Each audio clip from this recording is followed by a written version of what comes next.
We were actually just in Israel, my family. It was the first time I was there in 8 years. Really? Yeah, and my husband was in a shul and he saw you there. He also knows your face from me listening to you. What shul? In Ramot Gimel. Oh, he was. Is that where you teach the shir in the morning sometimes? Oh, right. No, in the canyon he was. In the canyon, exactly, yeah. He was there very once. funny. He was one morning. He sent me a picture, he said, your teacher is here. Oh. Okay, so let's start. So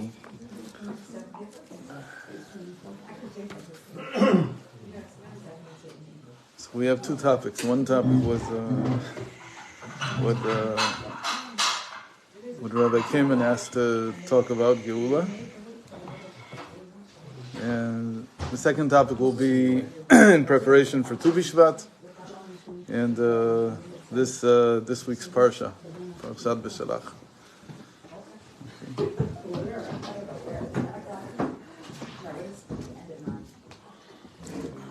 Okay.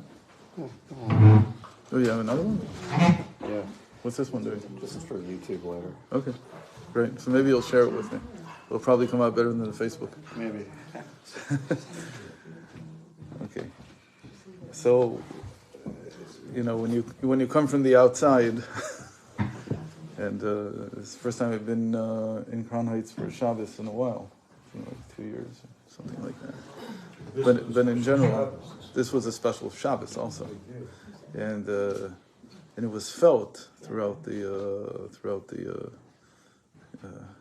shchuna, throughout the neighborhood. It was what? You could feel it throughout the neighborhood.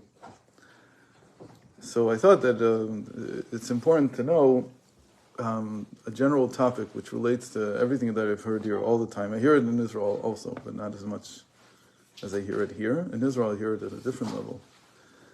But to relate to what to do with the fact that everybody feels broken, what to do with that, and what's the Rebbe's role in fixing that. So this is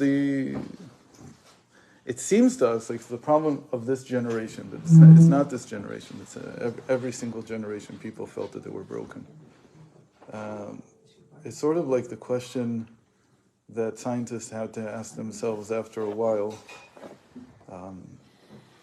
If everything is spinning, Earth is spinning, galaxy is spinning, electrons are spinning, everything's spinning.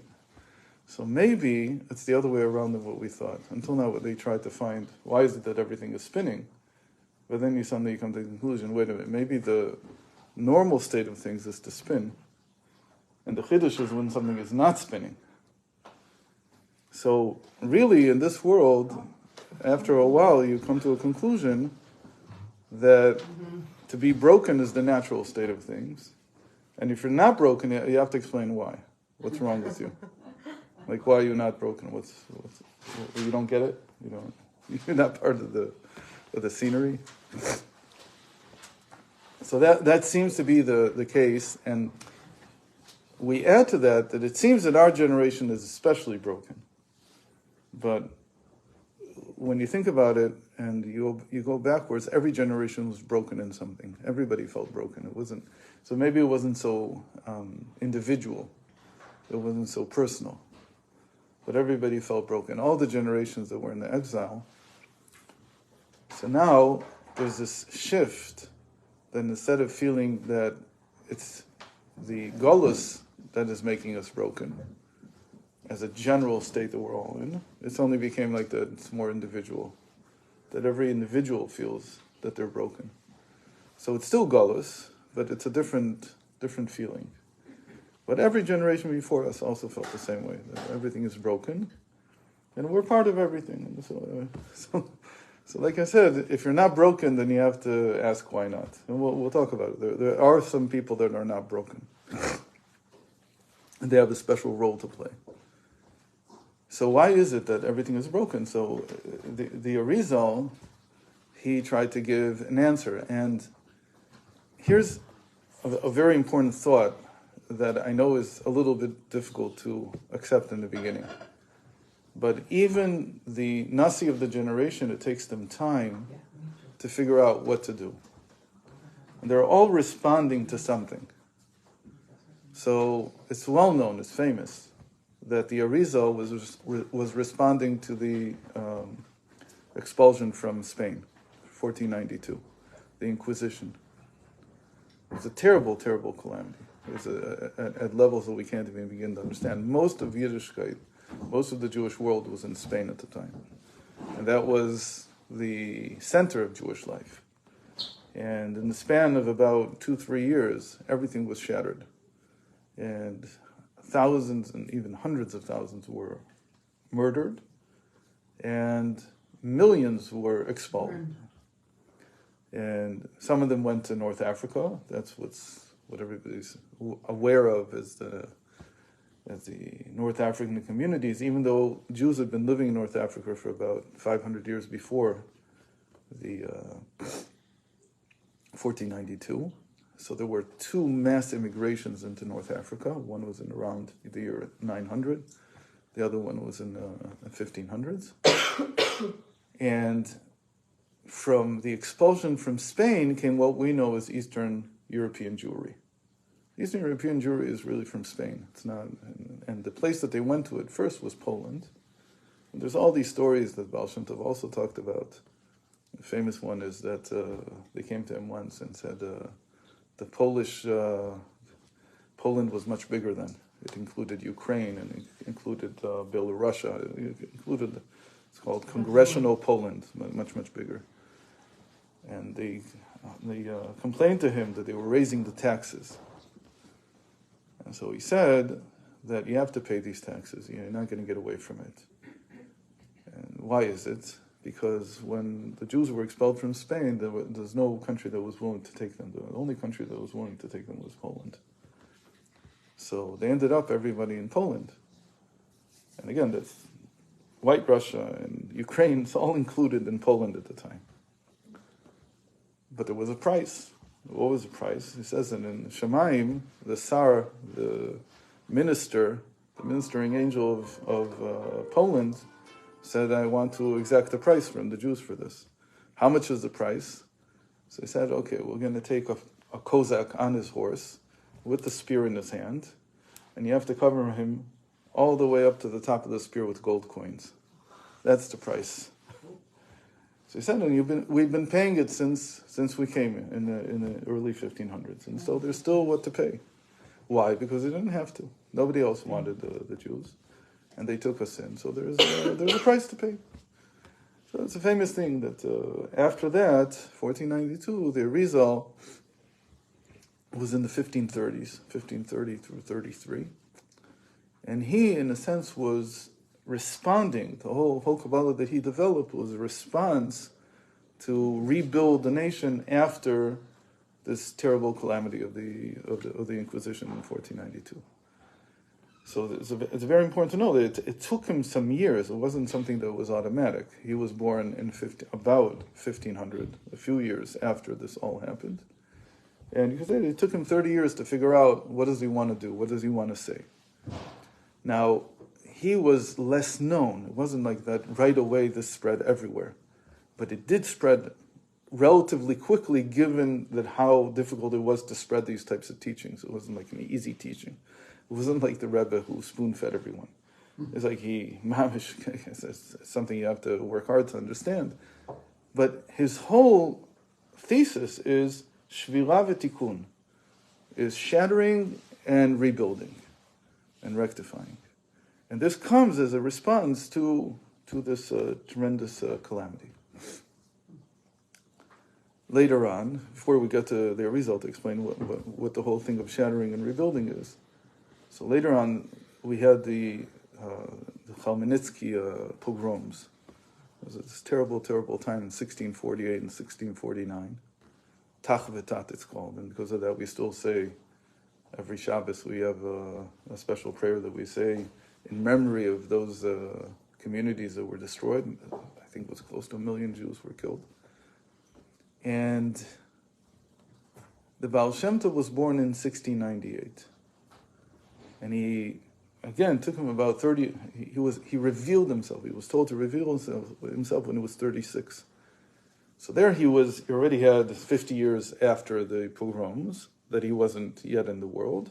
But then again, it took him about 30 years to figure out what he wants to say and what he wants to do. But in that sense, he even himself said that he came to rebuild Yiddishkeit after those pogroms. Why am I saying this? Because we're always looking for someone to fix the situation, to figure something out. But I have to know that it takes time. It's not like automatically you know what to do. It takes time to figure this out. The Rebbe, he basically became the Rebbe after the Holocaust. The Rebbe tells us that from long before the Holocaust, when he was 3, 4, 5 years old, he was already thinking about what he wanted to do. He already had a plan in place. What he wanted to do for the Jewish world. How we want to get us out of exile. How we want to finish everything. He didn't want to. So he relatively quickly, after his father-in-law passed away, he immediately said, this is what we're doing. We're bringing the Shekhinah down to the final rung, and this is going to be done. So he was already ready in a certain sense. But still, you see that it took time to figure out that this message of bringing the Shekhinah down has to be accompanied by an actual project that he wanted to do. And this project was the Shluchim. That was his main project. That project is still going on. And with that project, he hoped that he would be able, through this whole infrastructure that he would build, that he could pass down the orders through them. And that would cause a quick change in people's consciousness. If they would be able to truly internalize what he was saying, and the Shulchan would be able to internalize, then everything would change. But we have another problem that the Rebbe didn't deal with so much. And in fact, he almost pushed it off. He almost didn't want to deal with it. He dealt with it at some level, but he didn't really want to deal with it. And it's called the problem of the state of Israel. That's a whole problem that nobody yet knows what to do with. Like, nobody yet knows how to deal with it. Because on the one hand, it's a positive thing, because the many, many Jews that now live in Eretz Yisrael. But it's also a very negative thing, because, first of all, we see that from the time of the Holocaust, it's the most unsafe place for a Jew to live, meaning that they haven't figured out how to protect Jews there by any stretch of the imagination. Didn't the Rebbe say the opposite? Yeah, didn't he? The Rebbe said something about that particular war. It's the safest place to be. Okay, so you tell me how to reconcile that with 50,000 Jews have been killed since the state was founded by Arabs. Know what the Rebbe said. So reconcile. I don't know how to reconcile. There's no reconciliation. Okay, so there's no reconciliation. So it's not, by fact, it's not the safest place. It's the least safest place in the world for a Jew to be. You want to say, what does it mean that he said safe? The simplest thing is he was talking about that particular war, and Baruch Hashem, almost nothing happened. But if you want to span it, make it the scope, everything doesn't stand up to the facts. In fact, it's completely opposite the facts. So the question is, what do you do with the state of Israel? How do you turn it into something that is a positive force in Yiddishkeit? So that nobody knows yet. Nobody knows yet. Nobody's figured this one out yet. It's a different problem altogether. And I said this before for bringing on Thursday, that the Rebbe's shlichus in Eretz Yisrael didn't work the same way that it did here. You say it's a difficult problem, but in the notion of how many years have been spent and how much Chassidus has been spent on teaching us how to bring the Shekhinah down, not only in general, but the Pratius. Why do you say that we haven't figured it out? I mean, the Pa'ula is not yet the Tachlis, but the methodology is there. Because in Eretz Yisrael there's a klipa called Zionism. The people that ascribe to it, they don't want to hear there's, Chassidus. okay, I'm not making an equation, but everywhere in the world there is a klipa. But it's And very... Zionism, or whether it's woke, whatever it is. And we do have, what? No, you're right. And we do have the instruction book into how Is that- breaking those clippers. So why do you say? Because it doesn't work the It's same way. The impossible. Shluchim haven't had the same success there. Very far from it. Again, but that's the project. That's how the Rebbe worked. So if you look at it and you see how much has it affected society, it's almost not affected it at all. It's been very nice. They pass out sufganiyot on Hanukkah. That's the way people see it. It hasn't affected the consciousness. There's only very small pockets of. Very small. And it's also, I've talked to many shluchim about it. A lot of them agree. You can't take Chabad Hasidus, which is an American brand, and just bring it to Eretz Yisrael. Why? Because most of the Jews, first of all, are Sephardi. They don't want to hear from Nusach Ari, what you call Nusach Ari. They're not interested. They're interested in their Nusach. They're not interested in hearing somebody lane in Ashkenazis. And it took Shluchim a long time to even stop with that. And not everybody stopped. I enjoyed Ashkenaz. For me, it's like, that's Mama Lashon. But most of the people can't stand it. They won't come to Chabad house because of that. They won't come to Chabad house because of... And they'll come sometimes to Farbrengen. Because they know the Shayach personally, but they won't come daven there. And they don't need it also. In most places, you don't need them. There's a Chabad house. There's 17 other shuls around them. All right, so let me ask you, the question in my mind is, it's not that we don't have the instruction book, but somehow we haven't figured out how to make it widely effective.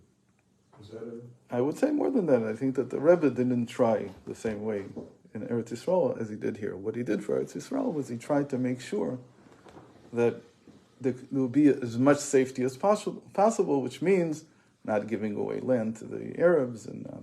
There's a lot of things that he tried to. There's a lot of politics, but not so much the Torah.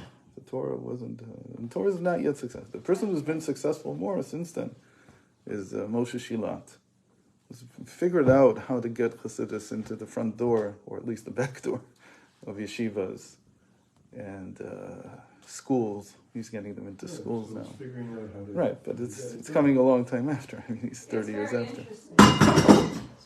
The modern Orthodox gap year schools or 4-year post-high school programs in Israel all have a Hasidus class. I wouldn't have expected that. Who does? All the yeshivas that my son was given to look at in Israel that are run by Americans. I'm sorry? By Americans. It's an American program. They're all American programs, every single one of them. Hasidus is not Chabad in Israel. Hasidus means Mea Shiloach, means Vasemis. No, I know that. I just found it interesting. You understand that it's not Tanya. Yeah, It could be we that they looked- also teach Tanya. We but- looked at the teachers Yeah. and we could see that they weren't exactly teaching Tanya No, necessarily. I don't think the Rebbe's goal was to spread Chabadism everywhere. The Rebbe's- Okay, so that you have to convince the Shluchim in Eretz Yisrael. I agree with you 100%. The Rebbe, it's because of the Rebbe that everybody keeps Shemitah. It's because of the Rebbe that there's the Clal.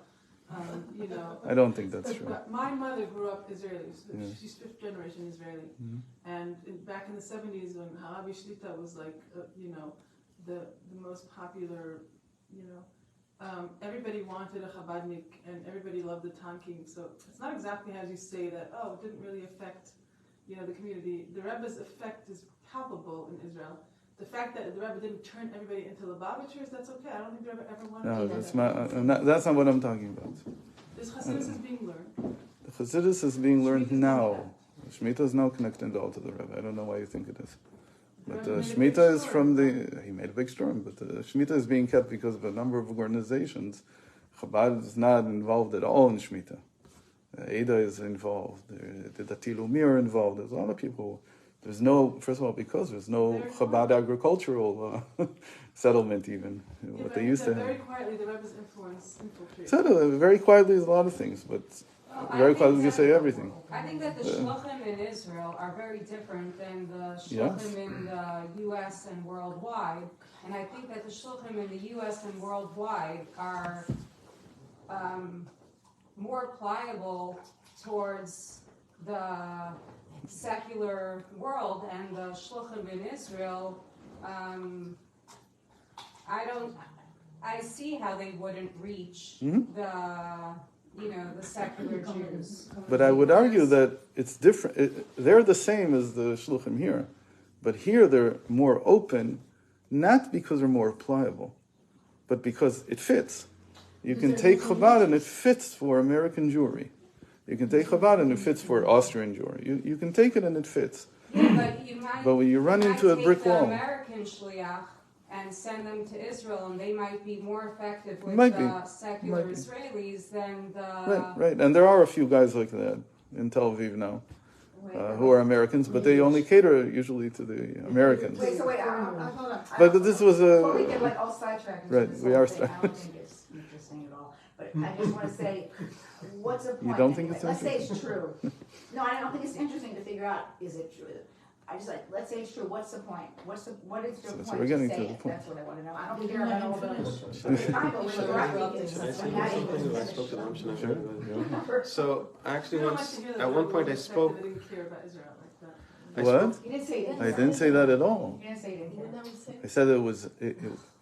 to crack Israel is a different issue. It's not that he didn't care. He cared very much. I said that he tried everything he could to prevent calamity.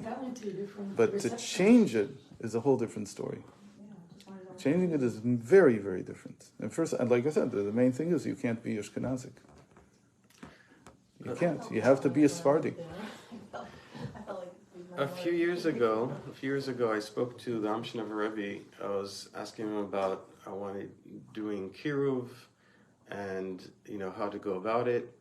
So he told me straight out. He said you should focus on not on Israelis. It could be either in Israel, but it could be with people from outside of Israel, Americans, French, whoever, anybody from outside of Israel. You can have more success with them than with Israelis. And and he gave an example. He said who's this? There's a Timani guy who's Amnon Yitzchak. He said Amnon Yitzchak, he had a lot of success outside of Israel, and inside of Israel, not. It didn't go. He had some success. Well, he had a lot of pushback in Israel. He didn't have the pushback. There's a famous outside of Israel. So there's a famous, very, very famous. It's everybody in the Chabad knows about this. The Geula Cohen, who was from the Etzel. She was one of the founders of the Etzel. There were 3 different underground movements that were fighting the British. So she was one of them. She came to the Rebbe a number of times, and she asked him, like a lot of Israelis did, why doesn't the Rebbe move to Eretz Yisrael? And she said to him, if the Rebbe would move to Eretz Yisrael, there would be a big change. It would be a big spiritual change. And the Rebbe completely discounted it and said, it won't happen the way you think it is. If I move to Eretz Yisrael, I'll be another rabbi. And then he added something more. He said, in Eretz Yisrael, the change is going to come from somebody organic, someone who grew up there. It can't come from planting something from the outside. It doesn't work. So what I said, you have to be Sephardi, you have to be this, you have to be... It's all because you have to be from the ground up. You have to be someone who was in the army. If you weren't in the army, nobody's going to talk to you at all, for a lot of reasons, good or bad, it doesn't matter. So anyway, the point really was, that it takes time to figure out how to deal with something that's broken. It takes time to figure out what do you do about these things. So it took the Arizal time, it took the Baal Shem Tov time. And the Rebbe responded relatively quickly, but you could still say that putting it in motion was a lot more difficult than in previous generations, because he needed to deal with a population that was completely disconnected already from Yiddishkeit. But eventually he figured out what to do. And so when you look at the United States and you see that in Europe and anywhere else the Jews are around the globe, you see that what the Rebbe did is a complete revolution, that things have completely changed. And if in the past the order was that every generation becomes less from, the Rebbe switched it. He turned it upside down. And so now every generation is at least potentially more from than the previous one. And that's an amazing change. It's unbelievable. So how does this work? So in every generation, the Eibishter puts someone who's what we call neshama klalis. So we want to look at what this means. What does it mean that the person's a neshama klalis? How does that even work? How does that affect me? And more importantly, not just how does it work when he's alive, how does it work after? Why does it continue to influence? What's going on exactly? Why is it that it's not only not lessening, his presence is becoming increased? And if you're in Crown Heights, you feel it even more. If you're outside of Crown Heights, so it says, there's a big world out there. So people, but in the end, it's the shaliach who's changing the people as his shaliach, as the Rebbe's shaliach. What's going on? So each one of these individuals that we had, they continue to act after they're not physically in this world. And why is it? How does it work? So we said that we learned all of this from the Arizal.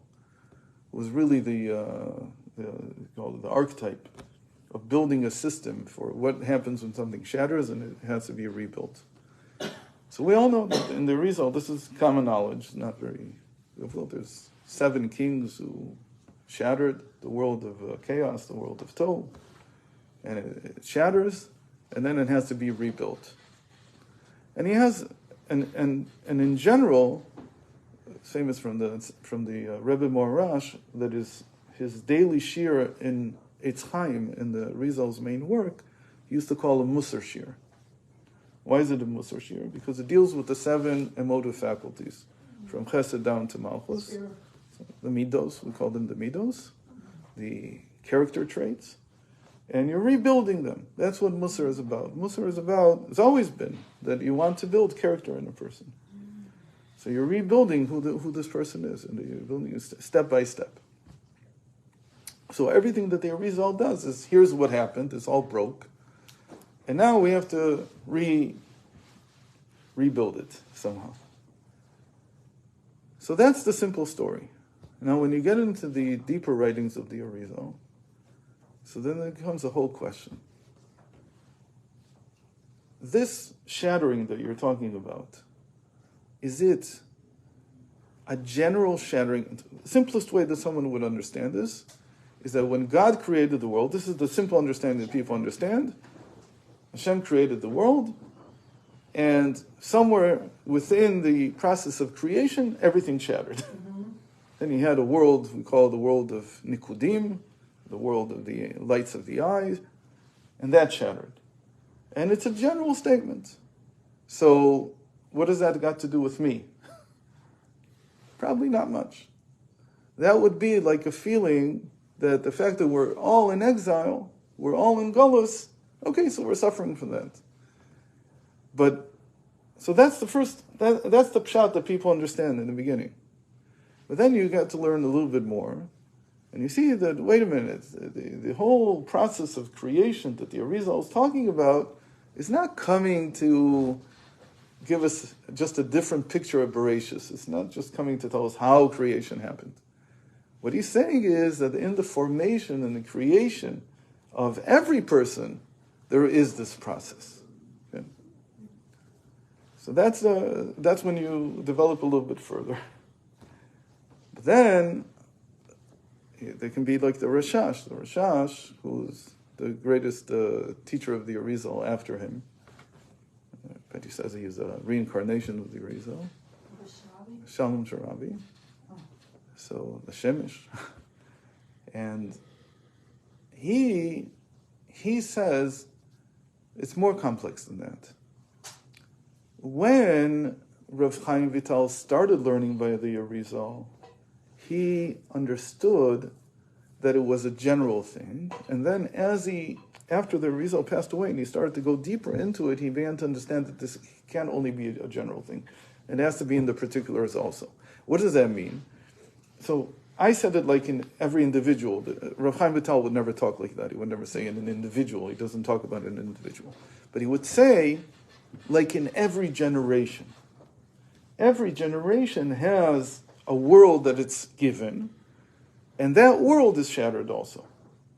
So it's not individual, like just in every person, but it's in general in every generation. Every generation is facing some shattering of the world. It's not just in every person, so it is in every person. No, he wouldn't talk about people. People, you have to get lower down. Okay. But he would talk like something like, says a Rashash. Rashash says like that. But again, if you read Rav Chaim Vital, you would come away with the understanding that maybe it is talking about the individual, but Rashash says it can't be. He wouldn't talk about the individual. He's talking about the generation. So the shattering is actually in the generation. And then there's two different opinions that come about from the Talmidim of the Rashash. One's called the Chacham.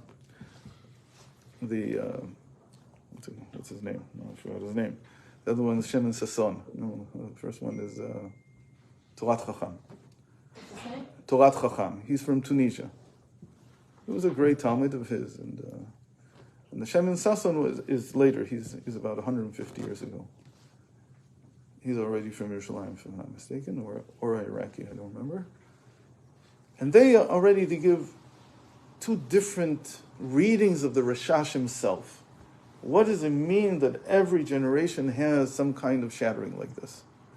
So I'm getting into details, but you'll see in a moment that these details are important. Meaning that once you go past the surface understanding of the Arizal, it becomes very complex. Because it's like Mara, you suddenly have a Rishon that says this. You understood the Sugya until now in a certain way. But suddenly you see that there's different ways to understand it. And each one of them leads to a different conclusion. So in order to understand this, they all deal with something called Clal and Prat. Okay? The general case and the particular case. The general and the particular. Clal and Prat.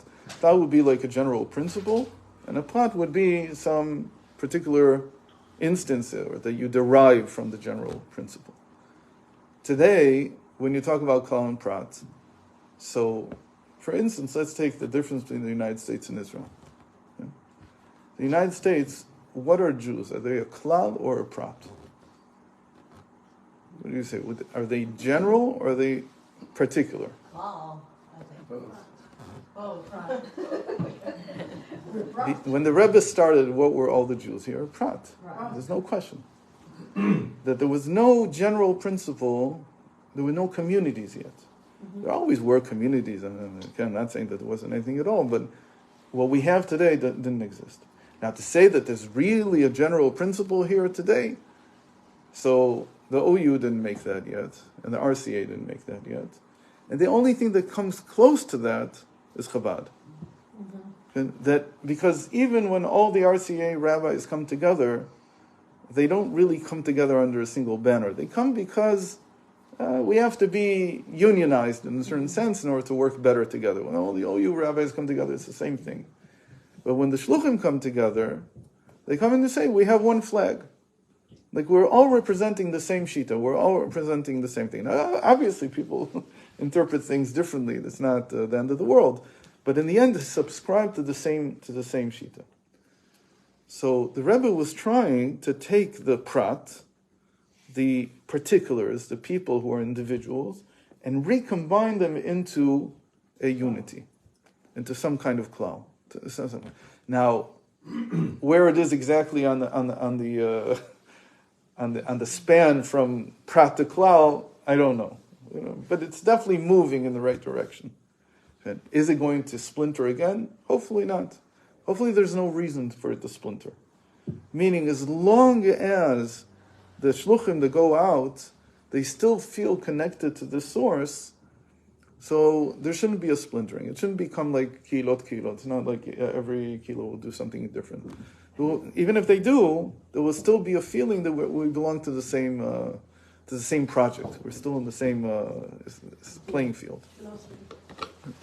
I thought it's already splintered. I thought it already splintered. No, because even though you have all kinds of arguments, but still everybody agrees about the Rebbe. He'll call him this, he'll call him that. Those are what we call, at least they seem to be small-minded arguments. They don't add very much to the point, because in the end they all subscribe to the Rebbe. It doesn't really matter. So that's a very big deal. So what do we see? That the Nasi of the generation, the leader of the generation, his role is to give a feeling of Clal to the people. Now, if you go to Eretz Yisrael, is there a Clal or a Prat there? It's very Clal, but unfortunately the Clal is not, that's what I tried to say before, the Clal is not from someone who's a Torah figure at all. It's not even from a figure. It's from an idea. And this idea is called Zionism. That's what unites everything right now. And it's very problematic, because this thing is not according to Torah. Even though it has some things that overlap, but its main thrust was not to make the Jewish people more observant. It wasn't even to make them more God-fearing. It wasn't even to make them more responsible for one another. Why? Because you see, and this is something that is a big problem. It's only once in a while you see like glimmers of a change, because there's no real reciprocity. There's no real feeling of responsibility for world Jewry. There's no real feeling like that. There's a lot of, because they need the money, so they come and they say a lot of nice things. But they don't really, meaning the only thing they're willing to do is, if we teach you, let's say, Zionism or something, and you'll come to Eretz Yisrael and join our project, then we'll be responsible for it. If God forbid you want to stay here, so we hands off. We don't want to talk to you. So that's not real Clal. It's very, very problematic type of Clal. But it is a Clal. In the end, the whole argument all the time between people who are frum and not frum is, do the Haredim serve in the army or not? That's what it boils down to in the end. Why? Because that's how you define the Clal. The Clal, the melting pot of the Clal, happens to be the army. That's where they do it. And the Haredi world says, no thank you. We're still part of this, but we don't want to go into your melting pot, because we don't want to lose our way of life. And to be part of this Clal, you have to lose your way of life. Your lifestyle, let's call it. The Yiddishkeit is a type of lifestyle. In any case, but the point is that you have to have a Clal that uplifts the Prat, the individual person. So when there's Clal and Prat, so the two extremes are someone who represents entirely the Clal. So we have the Rebbe versus Zionism. There's nobody who's Zionism. You can't say Zionism is like this person or that person. It's not exactly like that. It's like a whole zeitgeist. It's a whole feeling. And then on the individual level, you have many, many individuals. So now, if there's two extremes, to unite the two, to bring them, so we'll take the positive case of the Rebbe and the people. So to bring them together, you have to have an intermediate. And the principle in Torah is that if you have two extremes, to bring them together, you have to have two intermediates. Yeah, why? Really, you're right, there's one there. But because I have Clal, so I have to have the Clal itself and the Prat itself, which we call the Clal of the Clal and the Prat of the Prat. And then in between we have the Prat of the Clal, and then the Clal of the Prat. Okay. So we have to have these two states, like we talk about this in Torah and science. So we say there's Torah and there's science, or what we call higher wisdom and lower wisdom. Wisdom that's revealed from Hashem and wisdom that's revealed from nature, through studying nature. And then in order to bring them together, you have to have the science in Torah and the Torah in science. And that's where the unification happens. Same thing with a man and a woman. So you have the husband and you have the wife. So you have to find the woman in the man and the man in the woman. And that's where they connect. They each have to see the other side in order to be able to connect. So that's like a big principle. It's called Shnaim Shem Alba, two that are four. And the same thing you see in Hashem's name, Yud Kei Vav Kei. So you have the two extremes, which really, they are what count, the Yud and the last Hey. And the Hey and the Vav in the middle, the Hey is like the feminine form of the Yud, and the Vav is the masculine form of the Hey. So and where the unification happens is in the Vav Hey. There's a lot that's been written about this. It's a very important principle. So now we have to think about what is this Prat and the Clal, and what is the Clal and the Prat. So yesterday we were talking, I don't remember why it came up even. I told him a story that I always found to be one of the most moving stories about the Rebbe. I don't know why. You'll think it's very strange to think that this is moving, but to me it was always very moving. And in the early years, we're talking about 1950 or 51, it could be even before the Nisias. Someone who had license to come into the Rebbe's office whenever he wanted to. So he walked in one morning, and the Rebbe says to him, "The person you're looking for is not here." No, it's much earlier. The student only came in the 70s. So it doesn't matter. Yesterday I said who it was. It doesn't matter so much who it is. What is he saying? What kind of statement do you mean? The person, obviously the Rebbe was there, so what does it mean he's not here? So there's two options. You can understand that right now the Rebbe says, I'm not a Rebbe. I'm not a Rebbe right now. Why? Who knows? So don't ask me Rebbe questions, because I can't help you. So that's one possible explanation. I've heard people explain it in that direction. There's another possible explanation, that he's not a Rebbe, but not because of what you think. He's not a Rebbe because he's in a different place altogether right now. So there are examples of this. The main example is the Baal Shem Tov. The Baal Shem Tov, whenever he was in an Eliyas Neshama, his soul was in a higher state. So for him, he couldn't understand the problems that people came to him with. He couldn't understand simple people's problems. What does that mean?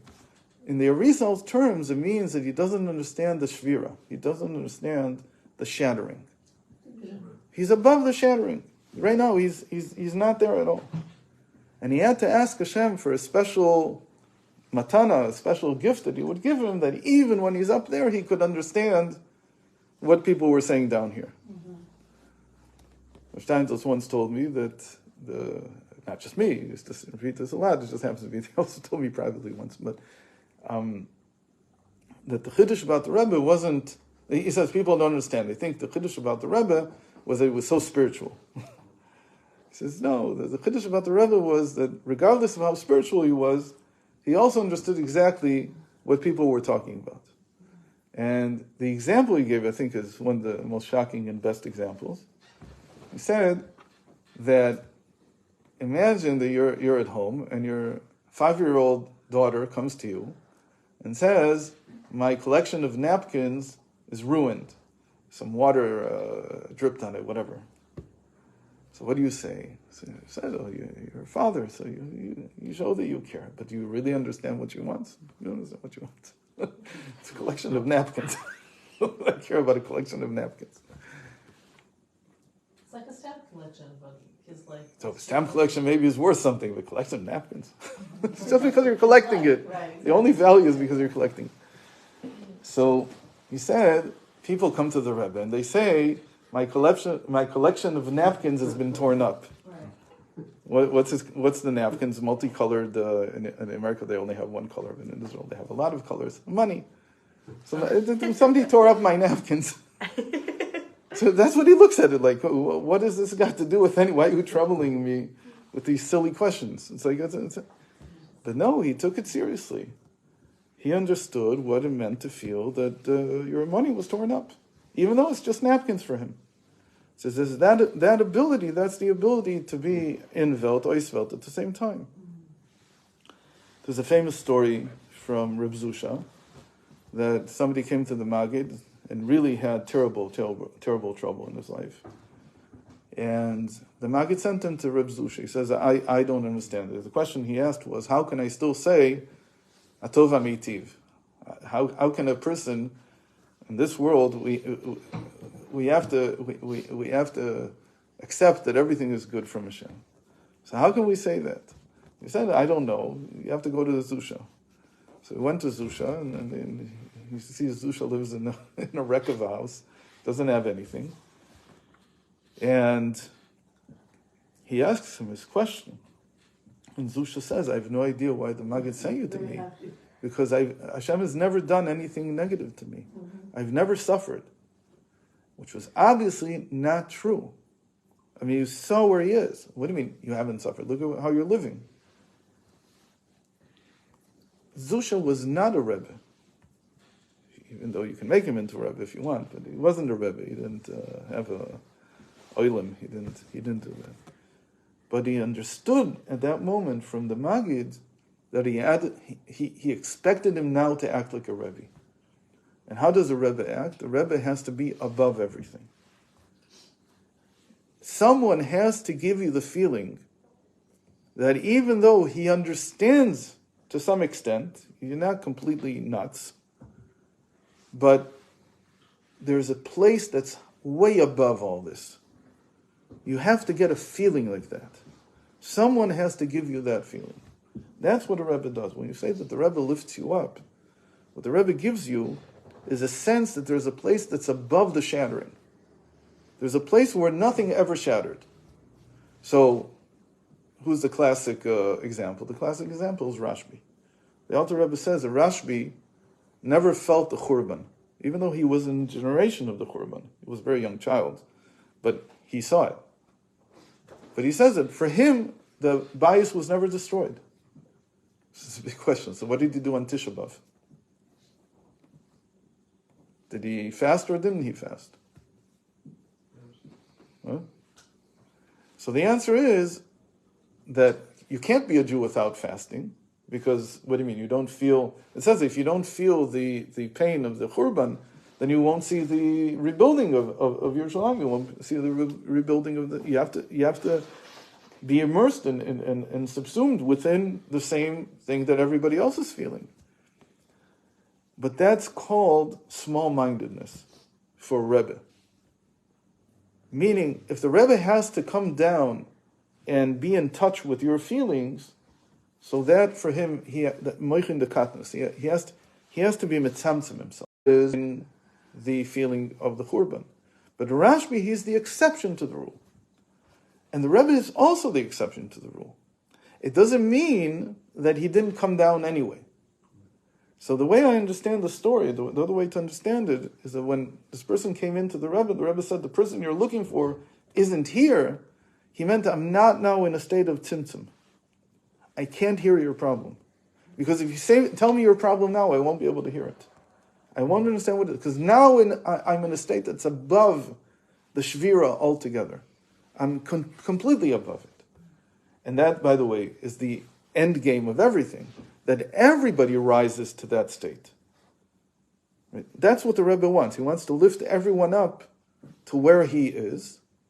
But to do that, he knows he has to come down into where everybody is currently. And where we are currently is that we're feeling the shattering. And that, so he has to come down. But he's not always able to do it. So he says to this person, right now, I'm not here. Meaning, I'm here, but I'm not here. I'm here, but I can't fully understand what you're going to say. Yeah. Is it possible for us to experience that place beyond the shattering in this? So that's what the Rebbe tries to give every person. That's what it means to be a Rebbe. The Rebbe is when, in spite or despite all the difficulties that you have, you suddenly feel that there's a glimmer of hope. Where does it come from? That somebody makes you whole. So every time that you watch Motzei Shabbos, you watch, what's it called? The Living Torah. Why do people watch it? Because I want to start the week off with a feeling that the world is whole. That my life is not, it's like keeping Shabbos a little bit more. Like on Shabbos, you're not supposed to think of all your troubles and so on and so forth. But when Havdalah strikes, everything shatters. It's like the whole world. Havdalah means you're now breaking it apart. And so, even in spite of the Havdalah, you want to still have something whole. And every time that people mention the Rebbe, that's what they're doing. They're coming and saying, there's something that lifts me a little bit out of, or maybe a lot, out of my shattering. So we talked about it in terms of community, and now we're talking about it in terms of individuals. In terms of community, every shaliach that went out is lifting the people out of their shattering, out of their state of only being individuals. He's lifting them up so that they can become a whole again. He's rebuilding it. How does he do it? So that's where all the different shitos come in. How much do you have to mention the Rebbe? How much do you have to have the Rebbe in what you're doing for this to actually work? But what everybody agrees is that you're coming out of the strength of this individual. And why is it working? Because he's above, he's entirely above this. It's like there's always a neshama. That's what it means, a neshama klalis. People think neshama klalis is he's all inclusive, but it's also according to the Rashash, according to the Tuat Chacham and the Shem and Sason, a neshama klalis is someone who is the Clal, who's a Clal principle. He's a general principle. He's not just that he sees everyone and he sees them in himself. That's the lower part of him. That's when he comes down. But to be a real neshama klalis is that he's entirely above the prat. He's entirely above. He's the exception to the rule. He's only klal. And in the klal, there's no breakage. There's no shattering. And so people came to him. My wife always says, every time we have a problem, I wish we had the Rebbe we could go to. Because what does she say? She's saying, I wish it was somebody who could put me back together again. And that's what the person feels. And that's a very unique feeling. Meaning you could look, you could search high and low, and I doubt that you would find someone today they would feel the same thing about. It could be that there's a few people here and there that for small pockets of individuals, like the shaliach maybe, in a certain community, they come to him and maybe they feel better. But it's not the same thing, because, and even what it has is it's taking from that klal shebaklal. Okay. But didn't Rebbe put that into Hasidus Can you repeat that? and give us a handle? Okay, so now let's see. Let's see now. Let's see how this works. Oh, I can I understand. don't feel like I don't have the right to go to. Is that it? Doesn't matter. The point is, that's where you go to. Okay? If you have where to go to, that's there's something great. I think of Nike, right? Hashem and Prat. I put my very self into the Torah. So that's There Hashem. is the notion that the Rebbe have put their very essence in the Hasidus. So let's see how this works. Right, so, but you're talking about the, oh, sorry. I'm not teaching, The I'm very lower and self. the higher, but without essence. if it was just the higher, he wouldn't be a neshama klaus, only if he has the lower. The whole idea isn't it that the Rebbe is able to see our problems, actually relate to them. So and again, then- so that's not what that's not where you're getting your solace from. That's not where you're feeling whole from. It's actually from where he's above it all. But if he didn't have that thing of relating to the. So there's people who need katnus mochin. There's the people who need him to actually, they have to go to Yechidus and they have to actually talk to him, and then he has to dress himself. That's what's called, that he takes himself from the Clal into the Prat. It's called the Prat Shebaklal. But he does feel it for us. It doesn't feel like it's nothing. No, so that's not where it is. No. It's not that he feels it. It's the whole point is that he's above it. That you feel that there's something that's giving you strength from a place that's beyond being broken.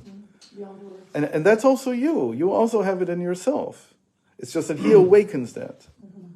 There's in yesterday's, I was watching yesterday with Rosens, the Living Torah. So there's a famous story, I've seen it maybe 100 times already. That somebody asked the Rebbe, what's your job description? And he says, to light them up. And then they turn to another. The whole thing, it doesn't matter. The point is, at the end, there was another person, they connected it to another individual that is very famous. I guess it happened more than once, so it doesn't matter. But the point is that he said to the Rebbe, what do you do? He says, I light people up. So he asked him, have you lit me up already? So if the Rebbe would have said yes, so the person is home scot-free. He doesn't have to do anything. The Rebbe lit me up. I go, that's not Chabad. That's maybe you do in Borough Park, but you can't do that in Crown Heights. So what did the Rebbe say to him? Right away, he said, I gave you the match. It's up to you to strike it and to light yourself. So then how can you say I light people up? That he said, I light people up, and right away the guy says, well, did you light me up? So he says, no, hold on, I gave you the match. Now I'm giving you the match. Nobody else can give you the match, maybe. Okay. So the Rebbe is saying I provide matches? That's for that person because he was pushing him to say, I'm already lit, I'm already illuminated. So the Rebbe says, it's not so simple. So I gave you the match, and you have to light yourself up. So why did we bring this up? Because You're talking about the lower and the higher. okay. So what the Rebbe gives everyone is this feeling that I have something whole inside of me. That's the match. That even I, in my low state, with all the shattering that I've gone through, all the pain, all the brokenness that I feel, there is a point in me that's beyond this. And I have to connect to that. Problem is, I don't know how to connect to it. And so the Rebbe shows me this. So I have to feel from him that there is something that is beyond. And again, not if you read the letters, you have to read between the lines to feel this, because the letter itself, for instance, talking about a particular problem. Sometimes I think in the Maimarim, you feel it even not between the lines, even inside what he's saying. Sometimes even in the Farbrengens you feel it. But if it's a yechidus and he's talking to someone, so it's not that state. He has to get it somehow between the lines. But the general thing that the Rebbe is giving is this feeling that there is a place that's above. What is this place? So what we said by Rashbi, that it's beyond the shattering. It's the goal of the entire world. Where's the whole world going according to the result? Everything will be put together back again. So they call that Geula, beyond the shattering? Okay? That's exactly what the Geula is. That's why you can have personal Geula. Personal Geula is when you feel that you're whole. What about everything that is broken in me?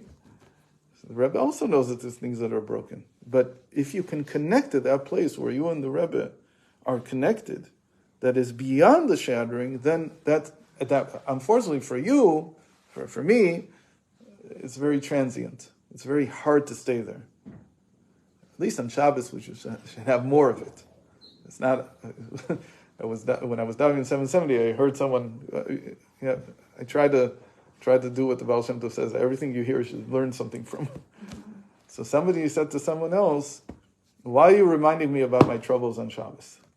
So I took that as that's part of what I need to talk about. But at least on Shabbos, you have to be in that place which is beyond the shadow. Is it possible always? I don't know. But the point of the Rebbe is that here's an individual who is beyond that. So that's like Rashbi in his generation, that's the Rebbe in our generation, and every generation has an individual like this. What does it mean to have the Prat in the Clal then? So the first explanation is, like we said, that the Rebbe himself comes down to understand the Prat. And the moment he comes down into the Prat, it's already a world of shattering. It's already, Yechidus is shattering. It's not, that's why it's called Yechidus. Because I'm going down into one individual's life. I'm not seeing the Clal right now. And it's very difficult for them. It's always a very difficult process. But there's also a Prat in the Clal that every person has. And that's what we just said. That I have a piece of this general feeling of being beyond the shattering, which is a better, sometimes it's better for me. So if you don't have Yechidus, like what you said, you don't need Yechidus. No, but for me, Yechidus, I would think that is Yachad, is one with the Rebbe and the Neshama's merge. That's Yachad, that's not Yechidus. Yechidus is Yechida as well. Yechid means one. Yeah, so you become one with the Rebbe. So, okay, so what does it mean to become one? That either he comes down to you and he brings you that feeling, or you go up to him. So, but you're both partaking of there being one, and the one here is not so much between you and him, as much as Hashem is one. That Hashem is beyond all the shattering. That's what I want to connect to, and he brings me to that place. Is that the idea of Ratz V'Shuv? Hmm? Is that the idea of Ratz V'Shuv? It's like, it can be an Ratzah B'Shav, yes. Yeah, definitely.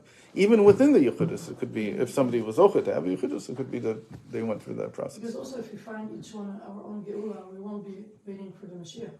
But the fact that we come back and we're broken again. Right. So we that's a have- very important point that you just said, that if this was just me elevating myself above my brokenness, so first of all, I'm not sure that it can be done, but I would call that something else. That wouldn't be Geula, that would be indifference. Different to others. Indifference. Indifference. I don't care. After me the flood. Okay, something like that. I don't care about, wait, if you would go above your issues, By myself, then it's indifference to others, right? to myself even, Why? to everything. Because how can you not feel the brokenness? The only way I can reach there, by myself, by my own devices, is if I don't care. I just don't care. So it's like a person gives up at some point. So he's in bliss, he doesn't care. In a certain sense, that's what they're aiming for in the East. So you don't care anymore. Question, I don't know why. Does the woman need Mashiach? Does what? That's what we just said. And is this Mashiach? That's what we just said. If it's not through this person who has the feeling of the wholeness, If it's not through that. then it's just indifference. It's not Geula, it's just indifference. It's what they say, live and let That's a real live. negative, right, way of saying it. Huh? You mean it negatively? Yeah, very negatively. It's like live and let live. And I'm indifferent to the Prat. Right. Yeah. That's not. Even to myself, which is also very cruel. When a person disregards his own state, he doesn't care anymore. It's just yush, it's just despair. But he can reach that place, he's above it, he doesn't care. I'm above this, I don't care You're anymore. above it, you're not despairing. You're above it because you don't care anymore. But there's different reasons for being above it, right? Right, that's what we're saying. That if you're above it because you connected Yeah. to this feeling that there is something that is above it, that is above the whole Shvira and the Tikkun, the whole process, that's Hashem. And the Rebbe gives you that feeling, so then it's not indifference. It really is a sense of wholeness. But if you're just ignoring the problems, so that's very negative. And the Rebbe said once clearly that the difference to most people is indistinguishable. The most people don't know how to tell the difference between the two. Indifference and Geula for most people is the same thing. Come back and be connected to fellowship. Yeah, I understand that. Like, let's say before coming to the Rebbe, the despair that I had was so If you, complete that it was like, if you were tied to Atzmus, would you care about this world? I didn't care about Atzmas, I would just be Yes, you in would, the because Hashem depths of despair. That's what I'm saying. If you're tied to Atzmos, you do. After the Tzimtzum. But if you're in Nirvana, you don't. He's Right, making okay, different so judgments. Oh, you're saying if I... For most people, they can't tell the difference. If they go to some Swami or whatever, and he teaches them how to do this, and you can do this. It's not so impossible. What? Of course it works. No, but for There's us, millions of for Jews us, there. we take For delight sure. in physical, and we're so happy when two people get married, or when we have a gorgeous Shabbos table with gourmet food. That's our delight. We could elevate though. that. That's not the same as And Nirvana. dance. That's like caring, that's caring. Then what I mean is that you live alone. It's like the Gulag Archipelago. What? In the what Solzhenitsyn wrote, that the only way you could survive in the Gulag was that every man was an island to himself. And in that island, you were the master, and you could be in bliss. But everybody, from the outside at least, understands that this is the worst type of This is a existence. jail. It's a jail. I don't know. But So you're it's saying easy that to be we fooled. need the Rebbe to attain this. We can't obtain this through Hashem. Speak to Hashem. When we daven in the morning, when we say Shacharis, we're talking, hey Hashem, you. If you can get it from the Shem directly, then Baruch Hashem. But most people can't. I mean, saying it, from my background, what you're saying is kind of scary. You know what I'm saying? Why? Like coming from a different religion before, Yeah. and so like you're saying this, and it's like it's throwing red flags for me. Why? Because you're saying, oh, I need this person in order to attain this level. Whereas I need Moshe Rabbeinu to know Hashem through the Torah. I mean, he gave this Torah. No, but same thing. What does the Torah do in every generation? It keeps me afloat. Mm-hmm. What does the Zohar do, Rashbi's work do in every generation? It keeps me afloat. Mm-hmm. The same thing. It's not the person's. I'm not going to the taking the bone out of the grave and saying, "Oh, this is one." Obviously, it's the Torah. Obviously, it's the teaching. Obviously, it's the encounter. If you had an encounter, it's not that we don't worship the person. Yeah, it's the spirit that he gives. I don't know. It's like using. I guess I don't know because you're saying connect to the Rebbe like that, and which I obviously have. When you learn the Rebbe's Torah, what do you feel? Insignificant. Sometimes, you know. So okay, so what's become insignificant? I would say that what becomes insignificant is my little world, because I'm being elevated to a whole new perspective on reality. But it comes from hopefully reading the Torah, but also if I stand in his room with him, so I also feel that. I could go to the OL and also feel that. It's not the person himself; it's what he represents. Okay? Yeah, that makes sense. I think the nuance is when people are still tuned with their fellow Jew and they go back to help, or they become above, so they don't feel any pain anymore. Right, they become And indifferent. This is the indifference that comes to a point where they don't go back down. Right. So the idea that you said when the Rebbe goes up and down, comes back for the Jewish people, but his nature is absolute. Sure. He's above. Right, exactly. Or that you're not attached to the teaching, but to the Rebbe. Right, sometimes it's just... You have people like that who But live Exactly. in Crown Heights because the Rebbe is physically not here. Yeah. Well, is it possible to have a personal gula? What do you say we left? Yeah, so what Shimon said is that... Shimon, right? I'm sorry? Shimon, right? Me? Yeah. Moshe. Moshe, sorry. So what he said was They're lost. that a person could sometimes get this directly from Hashem. But I think it's transient. Meaning, if you want to go your whole life, be able to handle everything that's going on, you need to have a person who's in the Neshama Clal. Yeah. From time to time, the person... Right? Like an anchor. It's an anchor, the whole... Like That's what we said. Exactly. That's what we said about the Arizal. He's coming to give, to heal the shattering of the Spanish Inquisition. But what about the Nevuah that I've always quoted, that in the end of days, we will not have a Rebbe anymore, and each one will take advice from their own koyos, and Hashem will be the kirbeinu inside of us, and that we won't have it. We could listen to our own yechida, our own voices. So when we get there, we'll get there. But we're not there yet. We're We're very far from that. The Rebbe said we were. When will that happen? When everyone is above the Shvira and the Tikkun altogether. But we're not there. On the contrary, people are saying constantly that we're more broken than we were before. Not everyone. I mean, it's not pe'echad. You know, there's different individuals. So what's Mashiach then? Because from my understanding, it's a person, it's a time, it's what do you call it? Like a spiritual awakening, it's a consciousness. So I think everybody's always talking about different types of Mashiach. There's 5 different aspects. Nobody's on the same page. 5 different aspects to it, which in the Arizal is a big topic that I wanted to talk about, but we won't have time. It's a very big topic about what are the 5 possibilities. Can you just name them? Or you wouldn't know? So you just named most of them. Oh, okay. See? Just say that. Like a He's time, a bullshit. phase. First of all, a person, Yeah, an actual person. Then it can be a reincarnation. Okay? It can be someone who comes back, not a reincarnation, but a resurrection of someone who comes back. And then it's the other 2 things that you mentioned, Consciousness. which is a consciousness. And then it's also, and this is the one that's most interesting, and that's what we're talking about actually, is that the Rebbe becomes a part of every person. It's like he impregnates, and it's called Ibur. It's like he impregnates himself into everybody in the generation. How's that That's the different? idea of shluchim. That he Okay. can creative leaders, like you said. But there it's a halachic thing. That if you're my shaliach, then shlucho shel adam k'moto, so I become like you.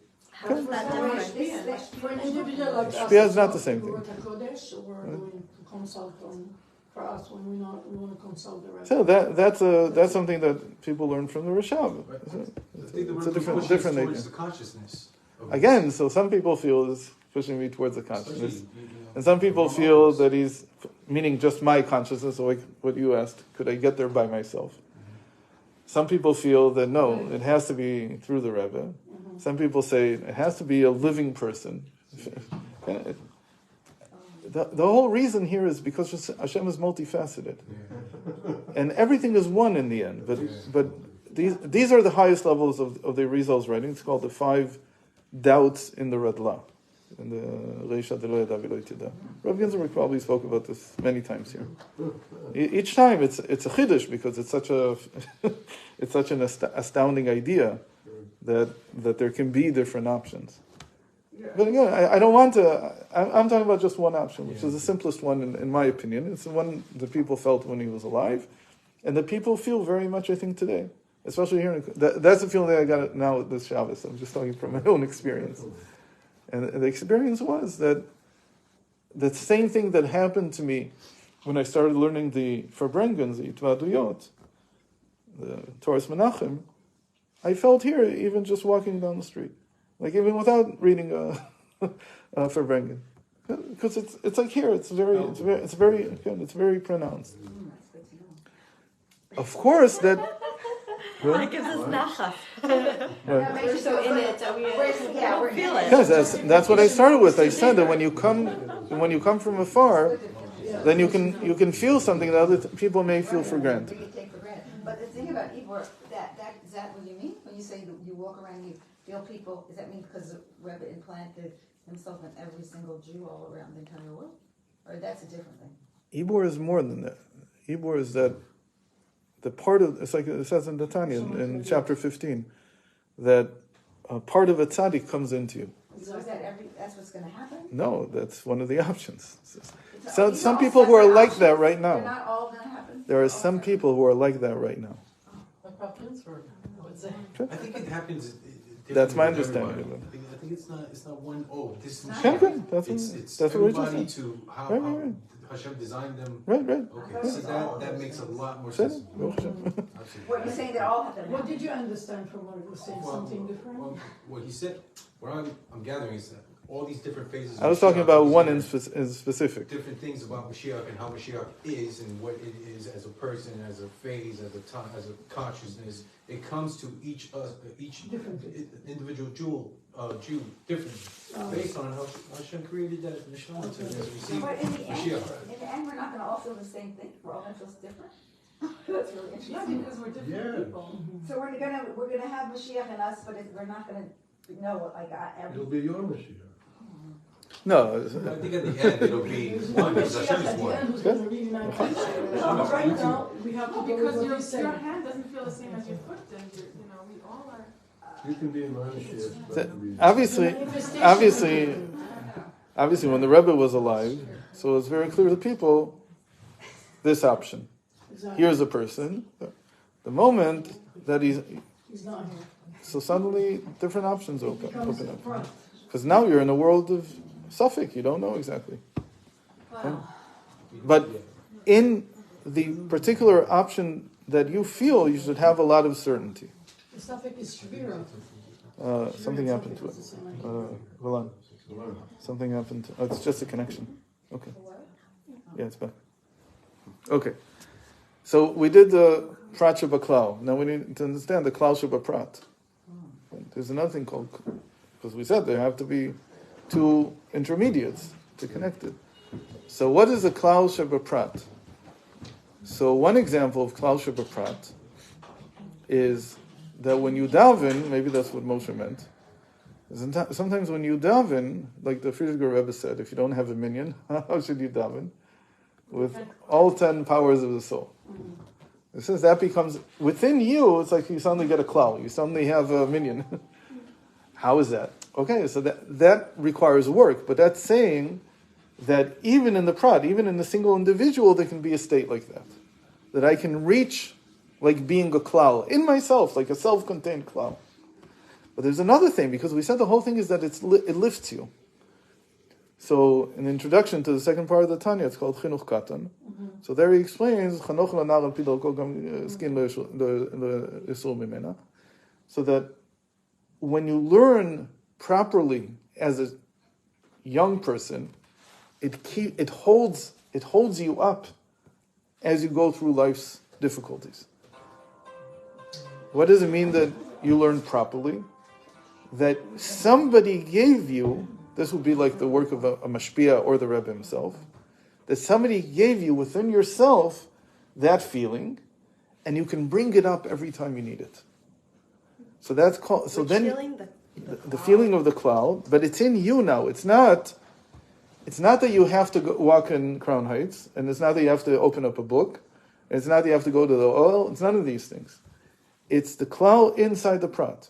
So there's inside of you, there's living this feeling, and they say if you were instilled with it at a young age, you can always bring it up. And then he darshans the pasuk, Sheva yipol tzadik v'kam. The tzaddik will fall 7 times and get up. How can the tzaddik even fall down? So the answer is, it's the tzaddik in me. This is like an ibur, mamash an ibur. That's always inside of me, and it lifts me every time I fall down. What about when the tzaddik is relating to the napkins? That's falling? No, so that's prat and klal. So that's already a personal relationship. Here, there's no personal relationship. Somebody gave me this feeling at some point that there is something above everything. It could be that I got it from a Yechidus. I thought Dr. Rosen would be here so we could share his story. I can't share his story. I don't know if I can share his story. But he said it to everyone. He said that when he decided to finally go to Farbrengens, he never went to Farbrengens on Shabbos. It didn't work out. How can you go to Farbrengens? 1:45 or something like that. And there's no room anyway. And you just came back from shul, and you haven't eaten yet, and you haven't made kiddush. So you have to make kiddush and run back. So he said for a long time he didn't go. And then his chavrusa, who was Schaefer's, Gdalia Schaefer, he gave him Musar on it once. He says the toughest thing he ever said to him was something like, if you're worried about your kitchen, then you're missing the whole point of living in Crown Heights. He was worrying about remodeling his kitchen or something. He said you have to, so he told him you should go to Farbrengen. And then he went, and he says he started standing between Benjamin Klein and Kotlarski. There was a pole there, he said. That's where he stood. And the first time, the Rebbe didn't say anything. The second time, it was already like that Kotlarski and Benjamin Klein, like suddenly you realized somebody had taken over part of their space. And the third time, he says that the Rebbe, was another part to it I don't remember, but the Rebbe motioned for him to put a large glass, not a little thing. And so he thought he's not talking to him. It can't be that he's talking to him. He's probably talking to Kotlarski or he's talking to Benjamin Klein. But he says both of them ignored it completely because they knew it wasn't for them. So after the next Sikha, the Rebbe motioned for him again. So who was it that walked around with the mashka? He said the name. He said there was somebody who walked around, Sarah Mashka. Anyway, he came to him, he saw, and he brought him a big cup, and he filled it all the way to the top, and then he drank it in one shot, like the Rebbe wanted, and he says that at that moment, he looked at, the Rebbe was looking at him the whole time, and he says he saw something. How did he describe it? Do you remember how he described this moment? You hear the Rebbe, but you didn't hear him. It was very powerful. It was very powerful the way he described it. He said he suddenly saw something infinite inside his eyes, and he says that's what keeps him from breaking down after he's seen patients the whole day, and then suddenly he has 8 more. And he says those 8 more he runs on that thing that he saw. What about us who? So like we said, so I can't get it from this. This is like a Yechidus. This is like so I can't get it from there. So I get it from the writings. So I get it from the writings. I get it from the whatever it is. But usually I think it is the writings. From the what? From the writings. The writings. To hear the Farbrengen. And then it becomes like it's the Clal inside the Prat. Because I'm not getting it directly from him. It's the Clal that I have to build within myself. That I have a prat within myself, which can lift me up every time that I feel I can't do anymore. What about I'm the finished. Clal is? What is that thing? The Yechidus Clal is? I guess he can give it to a lot of people at once. I don't know. Why do you say that it's not directed to him? Yeah, that's what I'm wondering too. When I read it from the writings, it's not. It's saying Tanya that your Chachma and his Chachma combined and you come up. You don't feel that. It's not the person though. It's Chachma. It's his Chachma. Also says you cleave to Hashem, if you want to cleave to Hashem, you cleave to Tzadikim. So each one of these things has to be understood, but it's not him himself. It's like already the writings. It's once removed. If you had this experience, you have something special, but not everybody had this experience. Then we learn in Chassidus that if you want to cling to the Rebbe, you read his... But still, there's a whole thing about Riyat Pnei Tzaddik, which is different than learning his Torah. That's this big thing from Rashbi himself. That Rebbe afterwards said, if I would have seen Rashbi's face, the Mishnah would have been completely different. But because I was sitting behind him, because they were all learning by someone else, I don't remember who it was, so he didn't see Rashbi's face ever, and because he didn't see his face, so he says... But isn't that why we have the videos and pictures and Geula and It's not the face still. I wish it was. There's one video where he looks directly at the camera, and that it's just... So you get something, but it's not... But you understand that it's a different experience. In any case... The best we have. I think people do have it. So finally, there's also the Prat Sheba Prat. What's the Prat Sheba Prat? So this is very important, because if you don't have any Clal in you, so you might feel that you're lost. But no Jew is lost. Even if he doesn't have any connection to these Clal, he's still someone. Someone's with him. Who's the Prat Sheba Prat? So here we have to say that to be a Prat Sheba Prat is to be a bar nafla, it's called. It's to be someone who's always falling, because there's nothing to lift you up. Nothing lifting you up. Who is like that? That he feels David. And David says something amazing. And this is a very important teaching, I think, for everyone. It's a little bit what we talked about on Thursday. That Hashem, the Etzem, goes all the way down to the lowest level. Into the shame. Like we said, there's only a person who's only a Jew by name. Doesn't have anything else. And David, even though he's a prat, he says an amazing thing in Tehillim. He says, Kol mishbarecha v'galecha alai yavau. All your waves, all your crashes have all passed over me. I've felt them all. When does he say this? So apparently he says this even before he's a king. Because we know that all his chapters were year by year. And it's later on, it's after his 70th year. But in any case, the way it's explained in Chassidus is that if you're in touch with all the shatterings that you have, and you understand that what you're feeling now, this shattering, is a general thing that's happening in all of Am Yisrael. It's not just you. Then it connects you to the Clal through totally breaking down, without having any connection to the Clal. It's just understanding that this thing that I'm experiencing, because of this, I can identify with every other Jew in the world. That's who we are all now. Okay? Wait, you just said that again, I missed it. What I'm feeling, the shattering I'm feeling, even though I don't have anyone to lift me up, it's like I don't have anything at all. Just the fact that I understand that what I am experiencing now is being experienced in a different way by every single person. That connects me to the Clal. It's like I'm like everyone. It's like if someone doesn't get it, if they don't understand why everybody's broken, so they have to explain why. Why don't you understand? Yeah. Is Shem always the lowest of the low? Does that represent the lowest always? Not always, but this was the parak of Vasi Lagani that we learned again this year. I saw the video, but does Shem... Normally, I said it was very surprising that he suddenly dafka puts Shem. I mean, it makes sense because it's Malchus, but you could put many other things there. He dafka puts Shem. But when he puts Shem, did he mean that it's the lowest of the low? Okay, there it's the Malchus, it's the lowest place. If there is any reason for Shvirot, or there's nowhere where we can find the reason? So the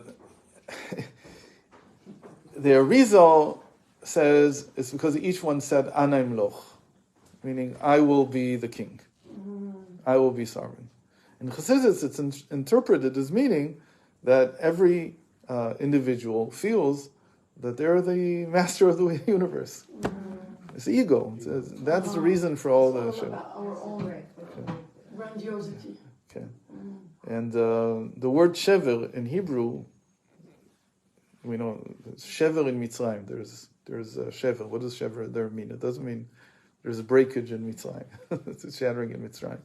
The brothers went down, the tribes went down to Mitzrayim because there was sustenance there. So shever is also sustenance. Sustenance. Sustenance. Okay, I hear it now. Shefa. Wow. Shever there means that there's food. How could that be? How can a shever be food? Because it breaks the feeling of ego and it connects you, like that is food that connects you to Hashem.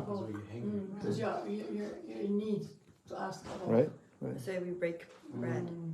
Break bread. You should both. There it's bitziyat. Bitziyat.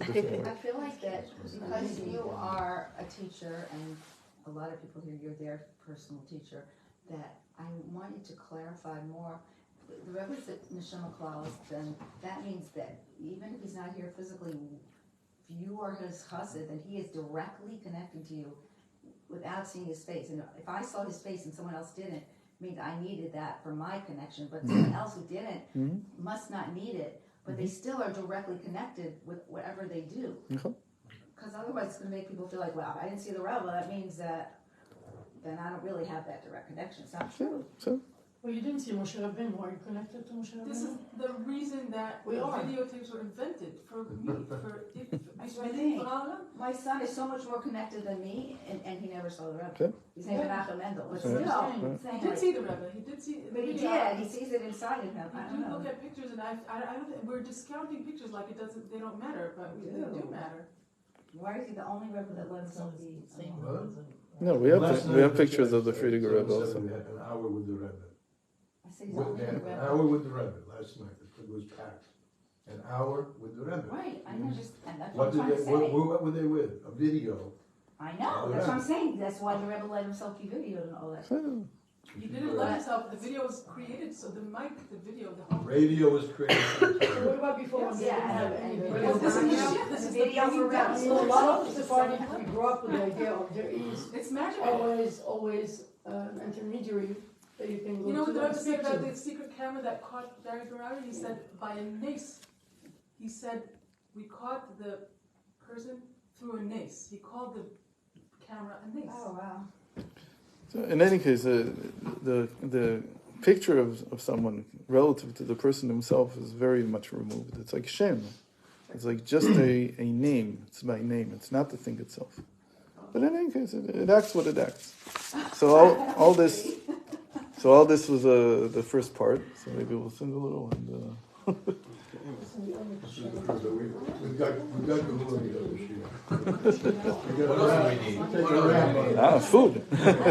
Now we need the Shvat When I Minim. go to the Sheikh, I don't make too many upset, but I'm just really, I don't know, it doesn't really speak to me so much, these Sheikh, about events, and it's all about like, Rebbe, but where's... Because you have to understand, that's what's lifting them up. Without that, they're shattered. Without that, they're shattered because you have somewhere else. You have a higher. You could be that you have an ibur, something else, or you know someone who has an ibur. What else could be? So you get it from there. But again, the whole point is that the neshama clause is someone who lifts you up from the shattering, and that's why you need it so much. That's why people need it so much. Because everybody, if you don't feel that you're broken, you really don't need. I said it, but someone people who don't feel that they're broken at all could be indifference, and they don't know the difference. So what you're saying, so they could be talking about the Rebbe all day long and still be. No, I was thinking of people who I come to and they tell me, I don't need Moshe Rabbeinu, I don't need anything. I'm fine the way I am. Don't talk to me about God. I don't need God. I just feel like they're looking for, they're trying to do stuff, but I'd rather see new kinds of changes and new things in the world that will be useful. Maybe we'll get it from the fruit. I don't know. It says, What would you like? yeah, the tzmarim, the dates. What about with individual things like, if you feel that something is not breaking you, if somebody, for example, is going through something, do you feel like I should be really upset by this, right? But you're not. If the voice in my head is that I don't know all the answers, this is upsetting. I mean, but I don't know why this is. Meaning, if I'm trying to align my inner voice with like Hashem has a plan, right? So I'm trying to hear that when somebody's sharing For something. someone else? Yeah. Like it's easier for somebody else, not to for ourselves. What's the harder thing to not feel about someone else. It's easy to break for ourselves. But for close people to us, when somebody close to us is going through So something you're really, acting as the Rebbe for them. But that's only if you're able to really lift them. But that's my question. How do we know if it's I'm being indifferent? You see if they're lifting. If you're lifting them? And that's what you're saying about being Ibor? Then you can lift someone else. You have the same power within you. But if it's leaving them and they're just upset, right. It's not helping not them. Feeling, but it's like feeling that maybe I should be more upset, but I don't want to enter that because it doesn't feel like truth. It doesn't feel like MS. Okay, so again, you have to look at their response. If it's just for you, I don't know, it doesn't sound very good. But if it's really affecting them in some way, then if it's that's just for you, if it's just for you, so you don't break down, break. then I don't know how useful it is for them. But if they're not entering it is better for them, then it's good. Right. Thank you so much. Really, you're super nice and interesting. How long are you staying here? Until tomorrow. So I'll ask her in my Shared word. What's your name? Leah Engelson. Anderson. Nobody's perfect. I know this bureau from the Lebanon Civil War. You were there. Yeah. What was your maiden name? When it started. What was your maiden name? Ben Kual. It's a Turkish name. Say it again. Ben Kual. Turkish. Kual. Kual means orator. Ben Kual. The son of the orator. But it's because Turkish has also Arabic in it. So my grandpa, of course, they're Latino. They moved to Lolita, Leah's son runs like a Chabad house here in Crown Heights for like the younger. It's mostly younger. I've heard about it. What's it called? 743. Yeah, they call it the Soul House. Soul House. Soul House. Yeah. Come before you leave. Yeah. Zat Hashem. Thank you. Very interesting. Thank you so much. Let's go when you're here next time. We would love to have you. Zat Hashem. Yeah, it would be a great place to teach. There's a good crowd there. Yeah. I mentioned Hot water, maybe?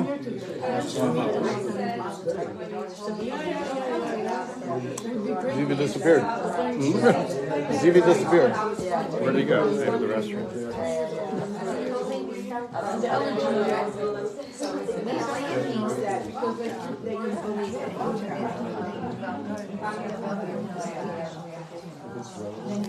Moshe, what's your last name? What's your last name? Cerezo. Cerezo. Yeah, I'm Puerto Rican Jew. I converted. You were from Bulgaria. Yeah. And, so I actually met near Manusi.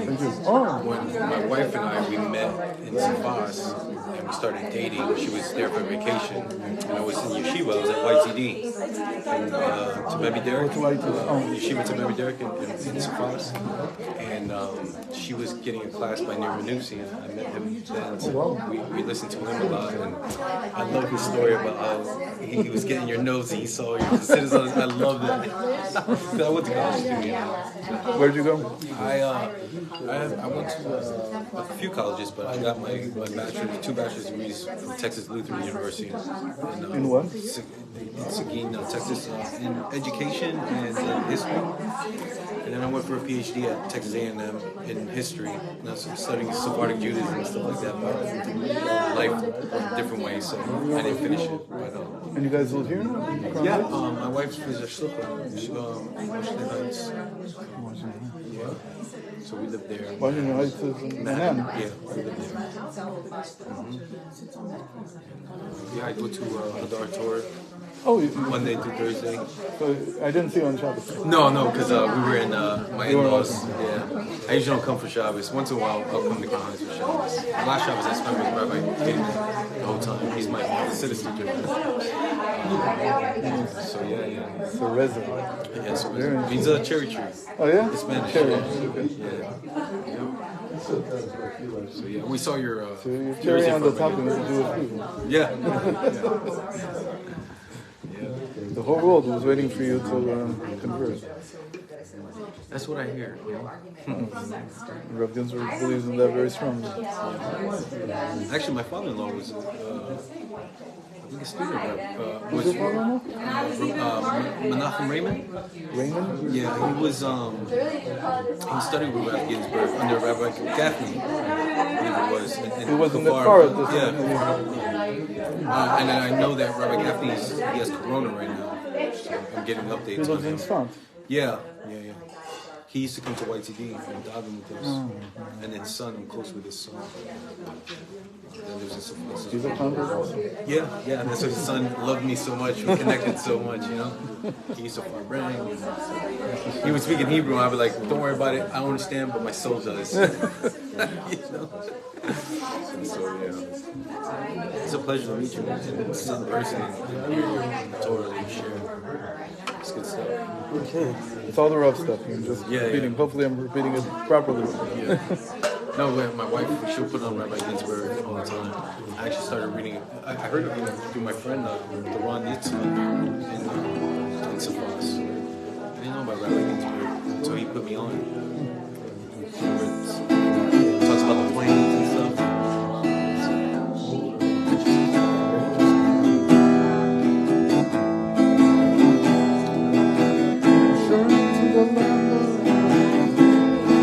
Catching on. Turn again, turn again, return to the land of your soul. Return again, return to the land of your soul.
Chaim David.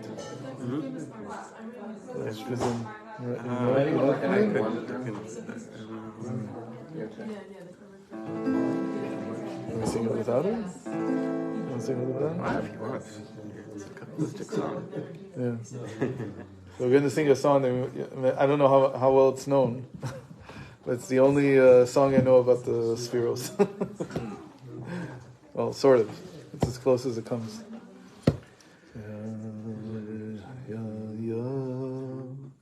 Avram Avinu Ish Chesed Yitzchak Avinu Nezar B'Gevura Yaakov Avinu Hiferet Oy Sheinu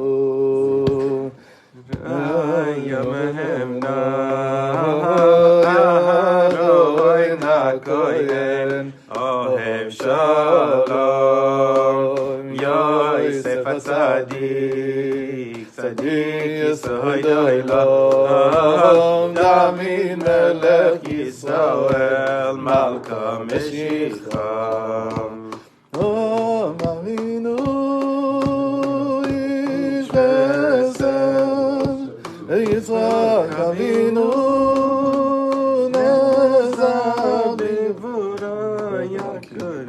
change the key? Yeah. I pick a note. You pick it.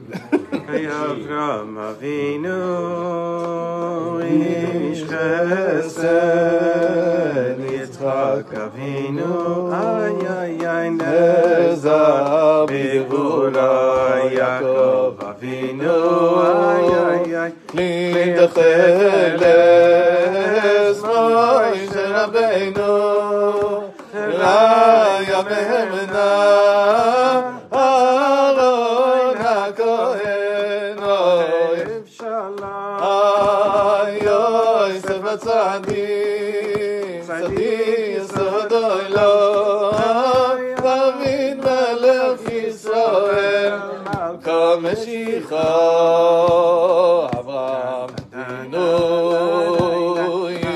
Ish Chesed Yitzchak Avinu Nezar B'Gevura Yaakov Avinu Kli Tiferet Moshe Rabbeinu Raya Mehemna Aaron HaKohen Ohev Shalom Yosef HaTzadik Tzadik Yisod Olam David Melech Yisrael Malka Meshicha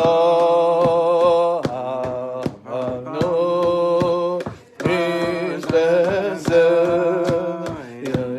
Avinu Nezar B'Gevura Avinu Kli Tiferet Moshe Rabbeinu Raya Mehemna Aaron HaKohen Ohev Shalom Yosef HaTzadik Tzadik Yisod Olam David Melech Yisrael Malka Meshicha Ay ay ay ya la la ya la la la ya la la la la la.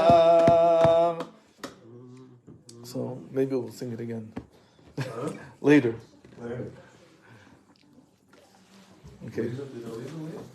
Oh, she wanted me to say, she apologized. She didn't mean that it wasn't interesting before. She wanted to direct the conversation back. And secondly, she wanted to know, she remembers hearing from Rebbe Ginsburg that there were, the Rebbe said that there were 5 different places where he scattered, not the word, like relate to the different. Usually three different places. Places where what? The oil is the nefesh. It's also called where the Rebbe's soul. The monument that you put over the gravestone is called the Tzion LaNefesh. Tziyun LaNefesh. Tzion LaNefesh. but it's nefesh. The monument itself is called a nefesh in the Tanakh. And then, where the Rebbe did all his work, his room, 770, that's his ruach. And the neshama is in the books, everything that was written. And Chaya Yechida that's what he talks about in the Tanya, that after a tzaddik is itpater min ha'olam, that he's outside of the world, so he can be everywhere at the same time. So the Chaya Yechida are spread over everything. So what we said before about an ibur is from the Chaya Yechida. A person receives a piece of it. So nefesh is the ohal and the ruach and the neshama are together, the 770 and the... No, so the ruach is in 770, mostly the room, where he worked all the time. And the Torah is in the books.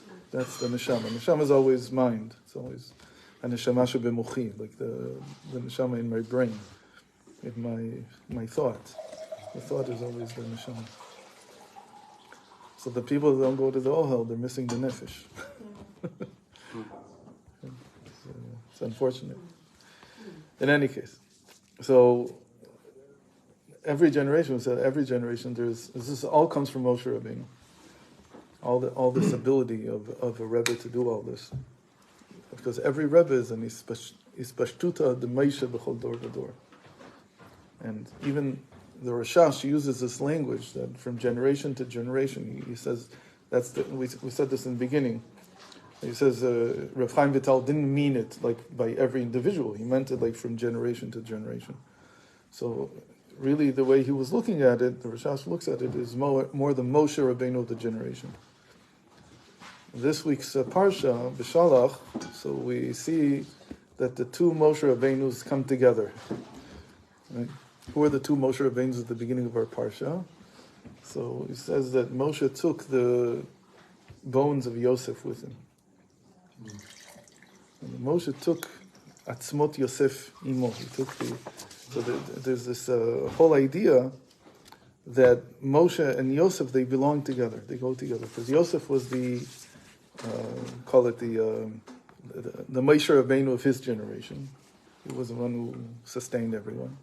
He was above. He's in all the Maimar and Chassidus. They explained that Yosef, he's in the Neshama Klalis, and he's in the world of Atzilus, and all the rest of the tribes are in the Bia.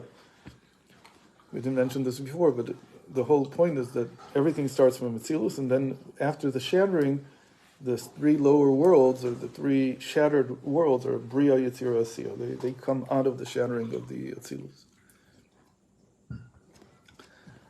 And then Moshe Rabbeinu sings the Song of the Sea. So we call this Shabbat Shirah, Shabbos of Shira, the song. And almost always, Tu Bishvat is either before or after. Usually it's before. Maybe it's usually after. I'm not sure. What's special about Tu Bishvat? That we're celebrating the eitzim, the trees of the land of Israel. It's not in the land. It's not here. The weather is different. The climate is different. But in Eretz Yisrael, this is like the New Year of trees, because then it's a whole new shefa. It's a new shever. It's a new dat that they receive on Tu Bishvat, because the previous sustenance that they received from the ground from the previous year is finished, and now they begin to receive something new. So it's called, this whole thing of eating fruit, there was this custom, and by the Rizal was a very big custom. It's called eating from Zimrat Haaretz. So Zimra means two things in Hebrew. Nizmo is to cut off a vine or to cut off a tree. But Zimra also means a song. So when Yaakov sent his children to Yosef, he didn't know it was to Yosef, he said, K'chu mi Zimrat Haaretz b'klechem. Take from the Zimrat Haaretz. And then from that, all of Chassidus learns that they took a song of Eretz Yisrael. And there was even such a thing that when people came from Eretz Yisrael to the Rebbe, so they brought Mizimrat Haaretz, they brought a nigun from Eretz Yisrael. And some of the nigunim the Rebbe liked, and some of them he didn't like. So there's a lot to say about this, but we're not going to get into it. So Shabbos Shira and Zimrat Haaretz, they go together. But the Shira in the Parsha is Azashir Moshe. The Shira in the Haftarah, when we read in the Haftarah, we read something else. What do we read? The Shira of Dvorah. In her generation, she was the Moshe Rabbeinu. And this should give everybody a shock. That if, it's like, there was once, we know at least once, that the Moshe Rabbeinu of the generation was a woman. And what did she do? So they had to fight this war against the Midianites and the Canaanites there, and Yavin Melech Hatzor, and her husband, his name is Barak ben Avinoam. It says that she's the wife of Lapidos, but the sages say Lapidos is Barak ben Avinoam. He is and he was the leader. He wasn't the leader of the generation. He was the political leader, the warrior, whatever. And she had to lift him up. It's the same thing, that he's like, he's not sure of himself, he doesn't believe in himself enough, no? And she has to lift him up. So Mamish sees that she's the Clal that touches the Prat. And she was the Moshe Rabbeinu generation and lifted him up. So it's a very strong thing that there is such a thing. I don't know if you can find anything like this. That there's a woman somewhere who's considered to be the Moshe Rabbeinu of the generation. Like if you could find this in any other culture, something like this. That someone is a woman who becomes the Moshe Rabbeinu of the generation. But certainly it's a very unique thing. What's the month now? Shvat. And Shvat has a chush, it has a sense in Sefer Yetzirah. What's the chush? The chush is achila. Sometimes it says le'ita, but it's the same idea. It's to eat. So this is the month of rectifying eating. And specifically, what we said before is that what we rectify in the eating is what's called tzaddik ochel esova nafsho, that the tzaddik has to eat to fill his soul, not to fill his body. In the sova nafsho, you can also understand nafsho as like life force. But the point is that if you're really going to rectify it, you have to think not about the body's needs, but you have to think about the spiritual needs. And so what do we eat? We eat from the 7 species of Eretz Yisrael. And the Rizal has a whole thing about it, not just the 7 species, he adds to it all kinds of other things. But it's all built on lifting everything up. In our generation, it's very easy to see that most of the ego is involved in the stomach, by most people. And there's even a gematria from the Arizal, that beten, the word for stomach that we use today, beten is equal to ani, to I. It's a big deal. We were speaking before about the breaking. Right? So the beten is the I, it's a feeling of ego. And depending on how you use it, it's not the best month to stop a diet. It's the best month to start a diet. But a diet that is not meant just for the body, but a diet that is supposed to feed my sustenance, my spiritual sustenance. And that's to break the ani, not to live from the ani. So what we want to do quickly is just look at the 7 species and understand what each one of them gives us in terms of the building of the character, building our being. Okay. So the way to understand this is that the Arizal says, first of all, what's the order? Schita, v'silva, right? Now we have to say them in English. Wheat and barley, right? Silva is barley, I hope. Yeah, What's the word? it is. Okay. And then Giffen is the vine.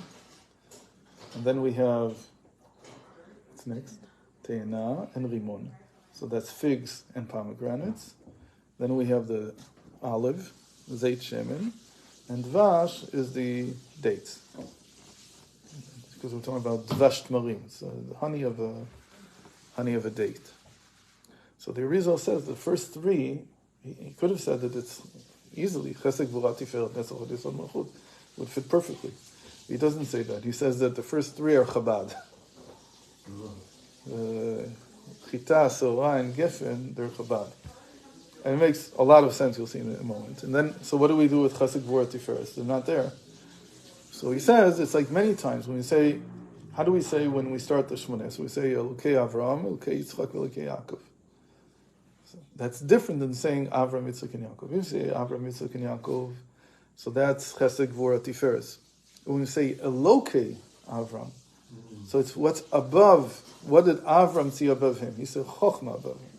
What does Yitzchak see above him? He sees Bina. What does Yaakov, who's Dat? So usually we think that Yaakov is Tiferes, but what did he see above him? Dat. That's what we say, that Moshe Miligo and Yaakov Milivar. So that Moshe Rabbeinu, he's the soul of Yaakov. So Yaakov, his whole life, his soul that's speaking inside of him, the soul that's animating him, Elokei Yaakov is Moshe Rabbeinu himself. So above Tiferes is Das. When we say the Moshe Rabbeinu, he's Das. So we say that the soul, the inner side of Yaakov is Moshe. So his Elokim doesn't necessarily mean God. It means the power above me. Moshe Rabbeinu is Das? Okay. Usually in the Zohar he's Das. Oh. But when you learn enough Zohar, you see that he's every single sphere. He's not just Das. And a lot of times we associate him with, when we put him into the seven, we put him in Netzach. But when you say Raya Mehemna, that's why the song is not very mechuven. When we say Raya Mehemna, we actually mean Das. We don't mean Netzach. You should have found something else. But anyway, so he needs to correct the song a little. So Chaim David Serchik wrote the song. My wife was right. Yeah. I thought it was So the way to understand is the Chita and Seorah, the wheat and the barley, they're Chochmah and Bina. Okay. What does Chochmah give you? Bittul. What does Bina give you?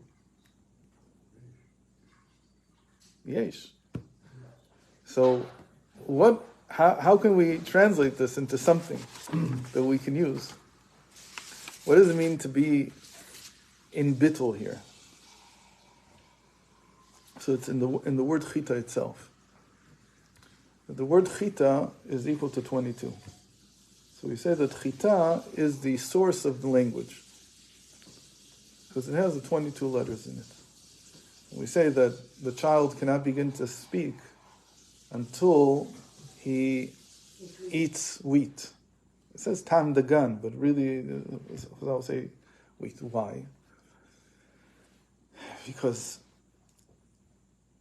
now we get into another little parentheses. There are three options what the Eitz Hadas was, according to Chazal. In the Gemara, just when you learn the Gemara, the Pshad and Brachos is, it was either wheat, or it was the vine, or it was the fig, teina. The Pshad, mamish the Pshad in the Torah, is it was the teina, was the fig. Why? Because after they sinned, so they made themselves, out of the same tree, they made themselves the coverings, so they wouldn't be naked. So from that we learned, from the Pshat of the Torah, that it was the figs. But Chazal say it was also the wheat, or maybe the vine. So if it's the wheat or the vine, that's what we just said, it's Chochmah or Das. So what kind of bittul is there in speaking? So it says that, now we'll get to this. This is, you also asked, what is Geula? We sort of answer what Geula is, but now we're going to give a completely different answer. Very different, but you can see in the end that it's related. When a person is speaking, the question is, what is he speaking? It's from his essence, right? Is he speaking from him, or is he speaking from Hashem? What do you call a person who's speaking from Hashem? Prophet. A prophet, a Navi. It even says that a Chacham is better than a prophet. Why? Because a Chacham is also a prophet, but he's a different type of prophet. The usual type of prophet is one who, when he receives what Hashem tells him to say, he falls apart. He can't handle it. So he's in a complete state of bittul, like he's besides himself entirely. But a chacham is someone who can speak, it's inspired, but nonetheless, he's still with his wits about him. He's able to speak. What does it mean to speak inspired by Hashem? So, when you think about the word nevuah itself, what does the word mean? Niv svatayim. It means speech. So Moshe Rabbeinu reached the perfect state of prophecy only in Sefer Dvarim, only when he speaks. Dvarim is where he speaks, when he begins to speak. That's when he becomes Moshe Rabbeinu for real. Why? Because he's speaking, supposedly, what comes to him. But he's speaking in such a way that it becomes part of the Torah and it inspires us for all the generations. So when Yoel, the prophet, says that Nevuah will return to us, what he's saying is that V'nibu b'neichem uvnotechem, that all your children, your sons and your daughters will be prophets. What he's saying is that the Jews will be able to speak in an inspired way. It's a little bit about what you meant yesterday, I think. That the Goyim are waiting to hear prophecy. But prophecy, again, the colloquial understanding of prophecy is I have to tell you what's going to happen in 10 days. But the real meaning of prophecy, niv svatayim, means that you hear Hashem speaking through me. That these things, they connect you back to Hashem. That whatever I'm saying to you, I'm connecting you back to Hashem. So that's Geula.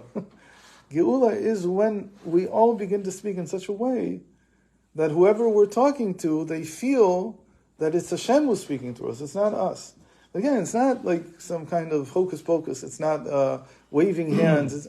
It's that the words, that's a chacham who's greater than a prophet even, like the chita, that he's able to give sustenance to the people who he's talking to. That they feel that what they're getting is a dose of godliness. And every Jew can do that today. And every single Jew. Might not call it God. Why not? Because they don't believe in God. Who, the Jews? No, the one you're talking to who feels that... Can. Even though he might not even know what this is. But right away he feels this is inspired. This is not the usual... When you say today, you mean since the Rebbe said something about that he's saying this in prophecy? No, not because of that. No. So since when?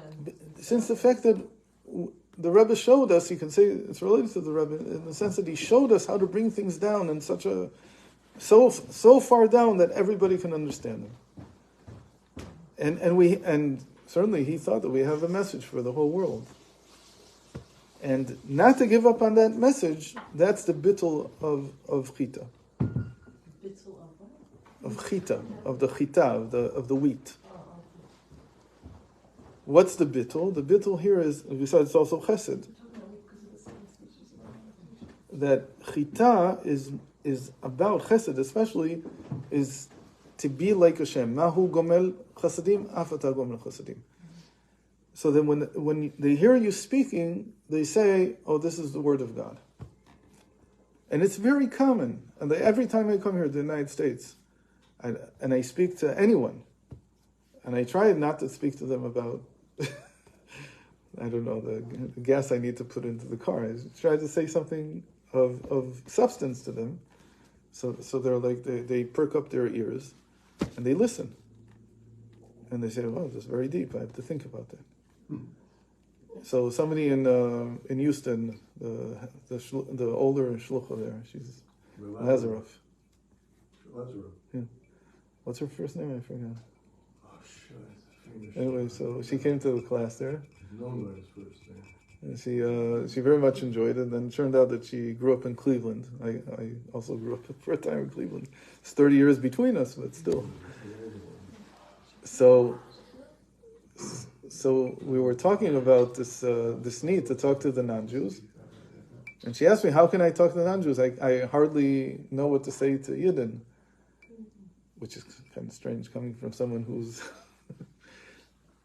So I told her that the only way I know is that you have to prepare every morning before you go out. You have to have something 30 seconds long to say. You have to prepare something. You can't do it without preparation. We're not that type of prophet yet. We're a chacham. A chacham means that you think about it and you prepare it and you bring it down to 30 seconds. And then you can say it to anyone. And people are thirsty to hear something that will give their lives meaning. They have no meaning. They don't know where to take meaning from anymore. We call that the elevator speech. Right, the elevator pitch. You have to have a 30-second elevator pitch. We call it a YouTube short. Rabbi Ron teaches this. Kevin, it's hard to prepare. You can do one the whole week. But if you meet the same people, they won't remember. You can do it again. But if you really want... we have a shaliach in our Beit Chabad. His name is Yisrael Lipsker. And every single day, he doesn't do 30 seconds, he does 60 seconds. In Israel, I think? In our Beit Chabad, where I live in Yerushalayim. And he repeats it like 80 times every single day, because every single person he meets, he gives this 60-second thing. And every single day, he comes prepared with a new one. And you won't believe how much impact it has. It's unbelievable. So that's a chacham. Of something? What? What's a 30-second? Okay. So for us, I wasn't going to speak about this, but in today's, first of all, that's what Wonders is for. We don't have it here. We don't have this week's. She doesn't even know what it is. It's the magazine that we put out every week. And this week there's one, this year there's one article for each aliyah in the parsha. So for today, it's Nevuchim hem ba'aretz, sagar aleim ha'midbar. They're perplexed in the land. The desert, the wilderness is closed up on them. They don't know where to go. So a very short thing is, for Jews, every single Jew, what is the thing that everybody is perplexed about in this generation? The land, Eretz Yisrael. And it's true also for non-Jews. The moment you get into Eretz Yisrael, it causes confusion. Nobody knows what to do. Everyone is talking about it. Right, that's what I'm saying. That's what causes all the confusion, all the balagan in the world. We're perplexed in the land. That's where we are right now. But this word nevuchim means a number of different things. So anyway, if you read it in Wonders, you'll see there's easily you can get out of anything you want. You can take as a 30-second thing.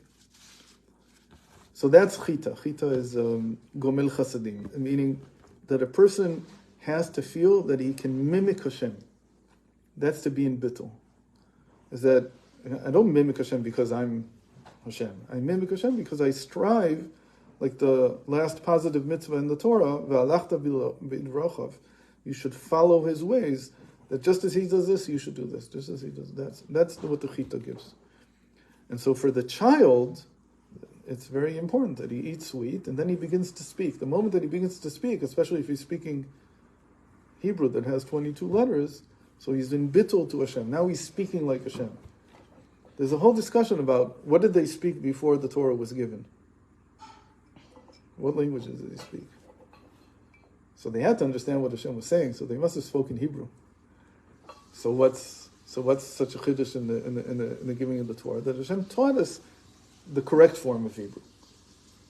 Hebrew before then was spoken by all kinds of variants that were around. And then the Hebrew that we call Lashon HaKodesh is the Hebrew that came from the Torah. And then it's like in England they have Queen's pronunciation or Queen's English.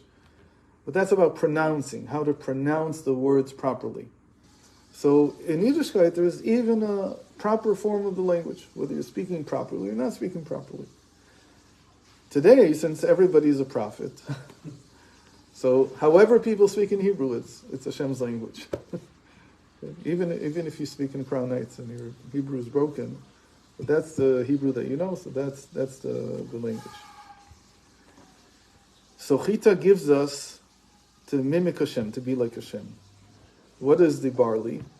So the barley, what's the difference between wheat and barley? So we always say the wheat is the food of man, and barley is the food of the animal.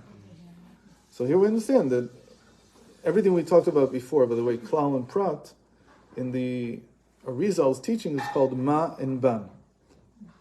Ma is equal to 45, and Ban is equal to 52. So being a Ma, being a Clal, is being an Adam, being a man, and being the Prat, the broken part, that's being Behema. Behema is 52. So it's always the Adam trying to inform the Behema. So here we have the food of the Behema. Barley is the food of the animal. So what does it mean? Healthy. Okay, I don't know. So what does it mean to give food to the animal? So that's what we call Mach Shalita Lalev. Because that's Bina, we said. The power of Bina is Yesh already. If Chita is Ain, it's like Chochma, then Bina is Yesh, and it's to be strong over the animal. So the power to conquer your animal comes from eating barley. So that's maybe why it's healthy.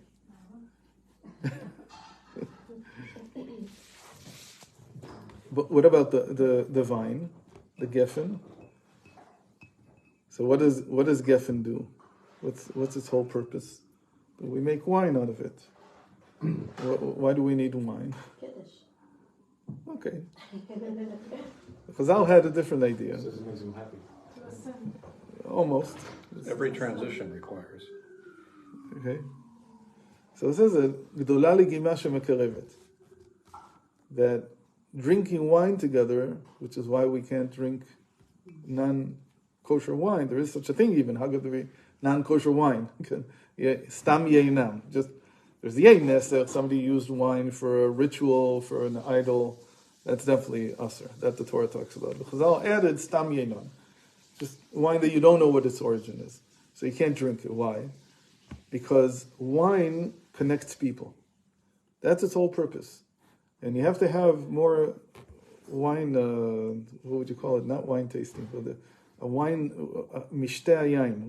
How would you say that? Mishteh yayin. Feast of wine. They had a name for it in Rome. These were get-togethers. The people just, they lay on their side, and they would drink only wine. That was the main thing. It was mishteh yayin. It had this. That's what Pesach is. Pesach, even they say now that this was the elevation of the whole Roman tradition. The 4 cups of wine are like an elevation of the whole Roman tradition of bringing people together, because that's what wine does. Wine brings people together. So the geffen is a segula. It's consciousness of Avas Yisrael, of just being connected to every. What's the expression that you used? Mishteh yayin. No, before that. You didn't say yayin sameach lev. You said another. Dolag legima shemekarevet. A legima means to drink, brings you closer. But they mean specifically about wine. The whole saying in the Gemara is about wine. It brings people together. So you have to have from time to time. So like you said, there's kiddush. What's the whole point of the kiddush? Like a transition. What you said. The whole point is that we stick together. We don't leave anyone behind. The kiddush brings us together. I mean, we were all in chol. We were all in a time of like the weekdays, and we want everyone to transfer into the Shabbos together. So we do it on wine, and then we have everyone drink from it. That's the whole point. You have everyone drink from it. Is that everybody's with us. We take everyone with us. So that's the vine. That's the dat. And now dat, we know that dat is exactly that. It's to connect two things, right? It's to connect. So that's what wine does. Now we have the netzach. The netzach is the te'ena, the fig. So to be victorious over our enemies. That's the simplest explanation. That when you eat a fig, you give yourself strength to be victorious. But that's not exactly a state of mind. It's a little bit, but it's not for everyone. So there has to be something that's more, something from Chassidus that's deeper. What do we have until now? We had, first of all, bittul. And when we said bittul, we meant to mimic Hashem.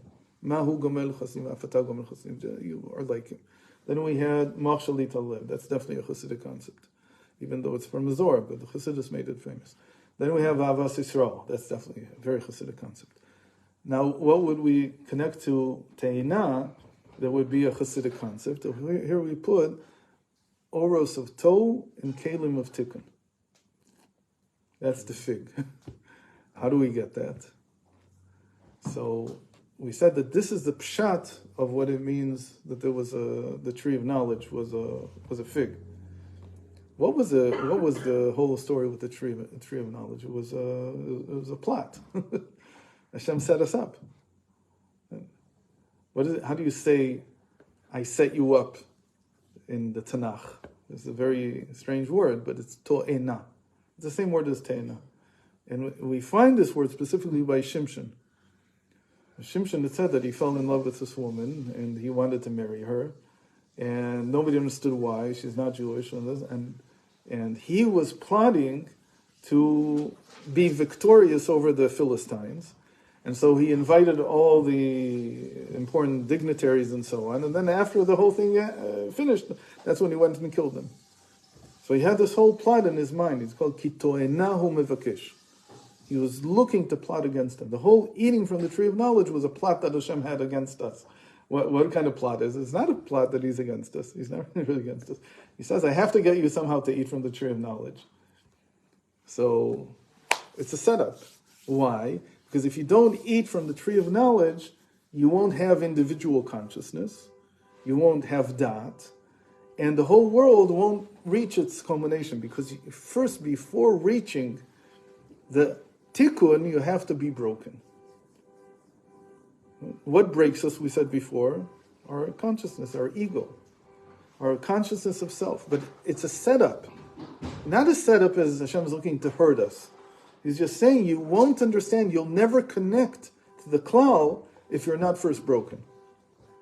So that's what we said in the beginning, that if you don't feel broken, then something's wrong with you. What's wrong with you? Why don't you feel broken? You haven't eaten from the tree of knowledge. There's such a thing. The person hasn't eaten from the tree and doesn't know that he's broken, doesn't know he has an ego. So when that breaks, then you search for the Clal, you search for the Rebbe, you search for something, the Moshe Rabbeinu in the generation that will connect you back to the place above. That's how the whole process develops. So the Teina, we call it Orot Tov V'Kilim Tikkun. It brings the lights of chaos. That was the lights that were created by the eating from the tree of knowledge, and it puts it in vessels of rectification. That now we know that this whole thing is a plot. It's a ploy in order to get us to connect to the Mashiach of the generation. So who was the Mashiach of the generation in time of Shimshon? So it was Shimshon. He's the one who understands how to do these ploys. I once said, I don't know if this is true, but it's a great ploy, that why did the Rebbe do dollars? Why did he what? Why did he do the dollars thing? Why? To encourage tzedakah. Okay. Why did people come? To see the Rebbe. With their problems. Yeah? So he's doing a trick. He's saying, I have to build on the fact that, it's a ploy, I have to build on the fact that you have separate ego in order for you to come to me. Otherwise you'll never come to me. It's a trick. What does he really want? Maybe you come to me and you do tzedakah.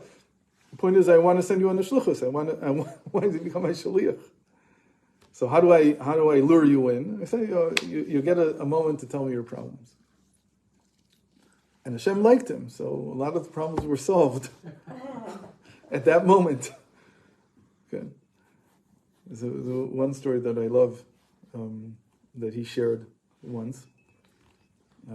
Somebody from Williamsburg came to him and said, we don't have children. And the Rebbe said, you should put up, how do you call it? Silk curtains in your bedroom. Have you heard about this? Silk. Curtains made out of silk. Have you ever heard about this? Steel? No. I thought you said Steel curtains? So this chassid from Williamsburg, okay, that's what he says, is what he did. And a year later, he came back and he told him that they had a child. And this guy was, I don't know if chutzpahdik is the right word, but he said to the Rebbe, "How did you know?" I asked around. Nobody had ever heard of the segula to have children, to put up silk curtains. Have you heard this? I didn't hear the whole thing. I heard It's an unbelievable thing. So he asked him, so I asked around, nobody had heard of the segula. Where did you take it from? Little chutzpah, I don't know. It was very tumming, like, he just said, where's it from? So the Rebbe said to him, he remembered exactly what had happened. He said, when I saw you, suddenly in my mind I began to sing. What did he sing? Ve'ilen milaya yehon lirkiaya v'taman mansharya laha u'shimsha. That's what he's Asadr Lisudasa that we say in Shabbos morning. One of the lines there is these words, Yehon will become firmaments, and who dwells there? The sun, the one who's called the sun. So in Kabbalistic parlance, it means something without getting into it. But what the Rebbe said, I heard myself singing this, and then I thought what the words can mean also. He said, Ve'ilen milaya. Milaya is words, but it also means silk. Is that like Kli Milat or something? Yeah, Klei Milat. Klei Milat is silk garments. Yehon lirkiaya shall become firmaments. But the first firmament is called Vilon. There's 7 firmaments. This is how he thinks. This is how fast he thinks. So the first firmament is called a Vilon. So it's a curtain. So silk curtains. And who dwells there? Halo ahu shimsha, the sun. But zun is sun. So that's what I heard when you came. So I don't know if all the things he said came from something like that. But that's a beautiful insight, like how somebody's. So is it really a segula, or is it just that Hashem told him at that moment, that's what you need to do, and it'll work? It's not that there's a segula. It's just what came at that moment. So that's a to'ina. It's like ploy. You're bringing them to you by seemingly promising them all these blessings and problem solving, whatever it is. But really what you want is the connection. You want to be connected to them. You want to give them a shluchus. You want to become, that they should be connected to the Clal. They should have had a chance to have this type of yichidus that they can take it with them their whole lives. And it can lift them every time they need it. But just also care and love and want to... That's how he cares. He says, if you see me, then it's not just a one-time thing. From now on, we're always going to be connected. And when you're reminded of this event, it'll always lift you up. So how do I get to see so many people quickly? This is dollars. It's like a ploy. It's an ingenious ploy because it goes very fast, and you get to see 3,000, 5,000 people every week. Granted, a lot of people were the same people, but this went on for a number of years, and so he saw a lot more people than he could have seen otherwise, and he had a personal encounter with them. Also, it's another ploy. They're all ploys. He says, we see the external. We see Hashem broke us. And Hashem sees, I wanted to lift you to the next level. Maybe that's the same with Eretz Yisrael, that we see it being dangerous, but the Rebbe's telling us, that's it. That's it. Could be. What about the rimon, the pomegranate? So we know there's this statement that afilu reikanim shebach meleim mitzvot karimon. Even those who are empty. There's another girsa that says pushim shebach. Those that are, let me say pushel. Someone who is kind of halachically criminal. It means that on purpose, he transgresses. Even those who transgress are full of mitzvos like a pomegranate. So before we had in Geffen that it's just general love of Am Yisrael. But here in the pomegranate, it's to be able to see good in every Jew. It's like to see that every Jew is full of good things, naturally. So eating pomegranates is a segula for that. So it's not just to have general love for all of Am Yisrael, or general love for people, to be able to see their particulars in each one. What do we do with the zayis? Oil. So we make oil out of it. We crush it. It's also true. Okay, so Hod is always breaking things down into smaller and smaller pieces. What about the pimento? What? The pimento. What's a pimento? The red pepper inside. You want one? You can check it and see what it does. So the zayis, so it obviously there's it's a type of iskafia here, but really, what do we do with the zayis? What's the big deal in Torah about the zayis? That all the measures of Chazal are based on the zayis. It's a very interesting thing. Why do you do that? What's the whole? So, Also katama, I think so. okay, but it all starts from the zayis. So, and it's connected because what you just said, the katomer is like the tamales, is the one that's right next to it. But it's all the same idea, but the zayis is the basic one. What does it mean to measure things? It's very hard for us to measure things. We don't like to measure things. In the modern world, everybody's measuring things, but really, you don't want to measure things in your life. You don't want to calculate how many times I did the dishes, how many times you did the dishes, all those things, those measurements, they don't do any good. But there are some areas in life where you have to make decisions. So decision making is called in the end of the Zohar, in the Idra Zuta, after the Idra Zuta in Dvarim, there's something called Ma'amar Kav Midah. The article or the part of the Zohar that's called the line of measurement. What is this line of measurement? It's the middle axis. The middle axis of the Sfirot is called the line of measurement. And it's very strong din. But what it allows you to do is it allows you to make decisions. You have to, when you make a decision, you have to be adamant about something. You can't change. So for instance, the most important decision people usually make is to get married. So the decision has to be very, very strong, even though they're going to crush you like an olive. Doesn't matter.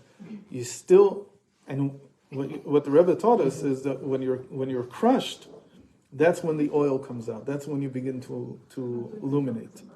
That decisions are difficult because you know that these decisions are going to, in some way, they're going to crush you. But it's okay, because what comes out, the oil, is illuminate. It illuminates your soul. So it's called kavamidah. So the zayit is the basic measure. In the Sfirot, we're up to Yesod. Yesod in Rav Ginsburg's system, that's self-fulfillment. Self-fulfillment. Self-fulfillment. Not to assume. Self-fulfillment. What does it mean to have self-fulfillment? That in order to fulfill oneself, you have to take a very strong stance on your decisions. Otherwise, you'll never fulfill yourself. So if you've chosen a certain path, you have to follow it all the way to the end. Again, even if you're crushed, doesn't matter. It's having, and sometimes it's called in the Zohar, it's called botzina de kaldonita, which means either the strong candle or the strong line. There's two different ways of understanding it, but what it means is that the light that comes out is because of the strength of the decision. The stronger the decision is, the more the person's able to fulfill themselves and to eventually illuminate. So all the good things, you have to decide and not change. And finally we have, so that's called the power of decision in the soul. So a zayit, when you eat a zayit, it's all about Torah, because it's a basic measure, but it's not just Torah in the sense of just knowledge. It's Torah in the sense of following Torah. It's like the decision that this is what I'm following, and sofa kavod lavo. And in the end, there will be light. There will be, kavod is one of the acronyms of, one of the synonyms for light. And finally, we have the tamal, the date. Kavod is a synonym for light? It's considered to be, there's 13 synonyms for light, and there's 8 synonyms for beauty. For beauty? Okay, so 8 plus 13 is 21, right? And then in between, there's one that is both light and beauty at the same time. That's called kavod. it's like the intermediate between beauty and light. They're very related, beauty and light, but it's still different. But kavod is like intermediate between the two. Does that do with the liver? Why the liver? Kavod. Oh, I guess kavod here is like heavy, like strong, like something that's hard. Yeah. The photon has no weight. What? The photon doesn't have weight. Yeah, but that would be mamish light. Here we're talking about something that's between light and beauty. What is it that doesn't have weight? Photon has no mass. Weight, I don't know if it doesn't have. No mass. No weight. And finally, the Tamara. Tamara is easy to understand. It's called nature's candy, right? So it's the sweetest of all the fruits, the date. And so it's feeling hamtaka in life. It's feeling sweetening. What does it mean? It's not just to reach the end, and after you've fulfilled everything, then you have sweetness. It's to feel that everything that I have, even now, is sweet. And we know that people, emotional eating is that a person feels down, and so they eat something sweet, and then so the best thing is to eat a date. In the end, if you have to eat emotionally, eat dates. Don't take any of the other sugars, because the other sugars are not healthy. And this type of sugar is the best one that you can have. And it's a segula for then feeling that what I have is actually good. That I can feel the sweetness even now. Good attitude. God willing, it should give people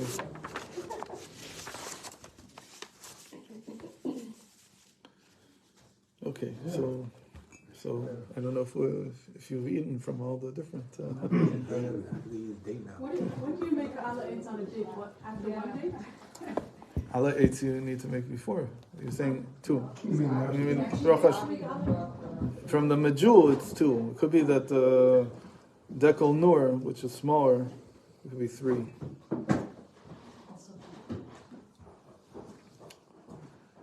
Have a date. I already had a date. Is there anything else? That one, yeah. There's a no sign. Is it? No, this is not. This is a mishmash. You don't want to do emotional eating on the prunes. You don't want to do emotional eating on prunes. Prunes. Where do we see the replays of these? So Golan put it on his channel, I think. It's not yet posted, but I'll post it. But I also sent you a link. Did you see the link that I sent? I'm no longer on Facebook. I'll put it on YouTube. Yeah.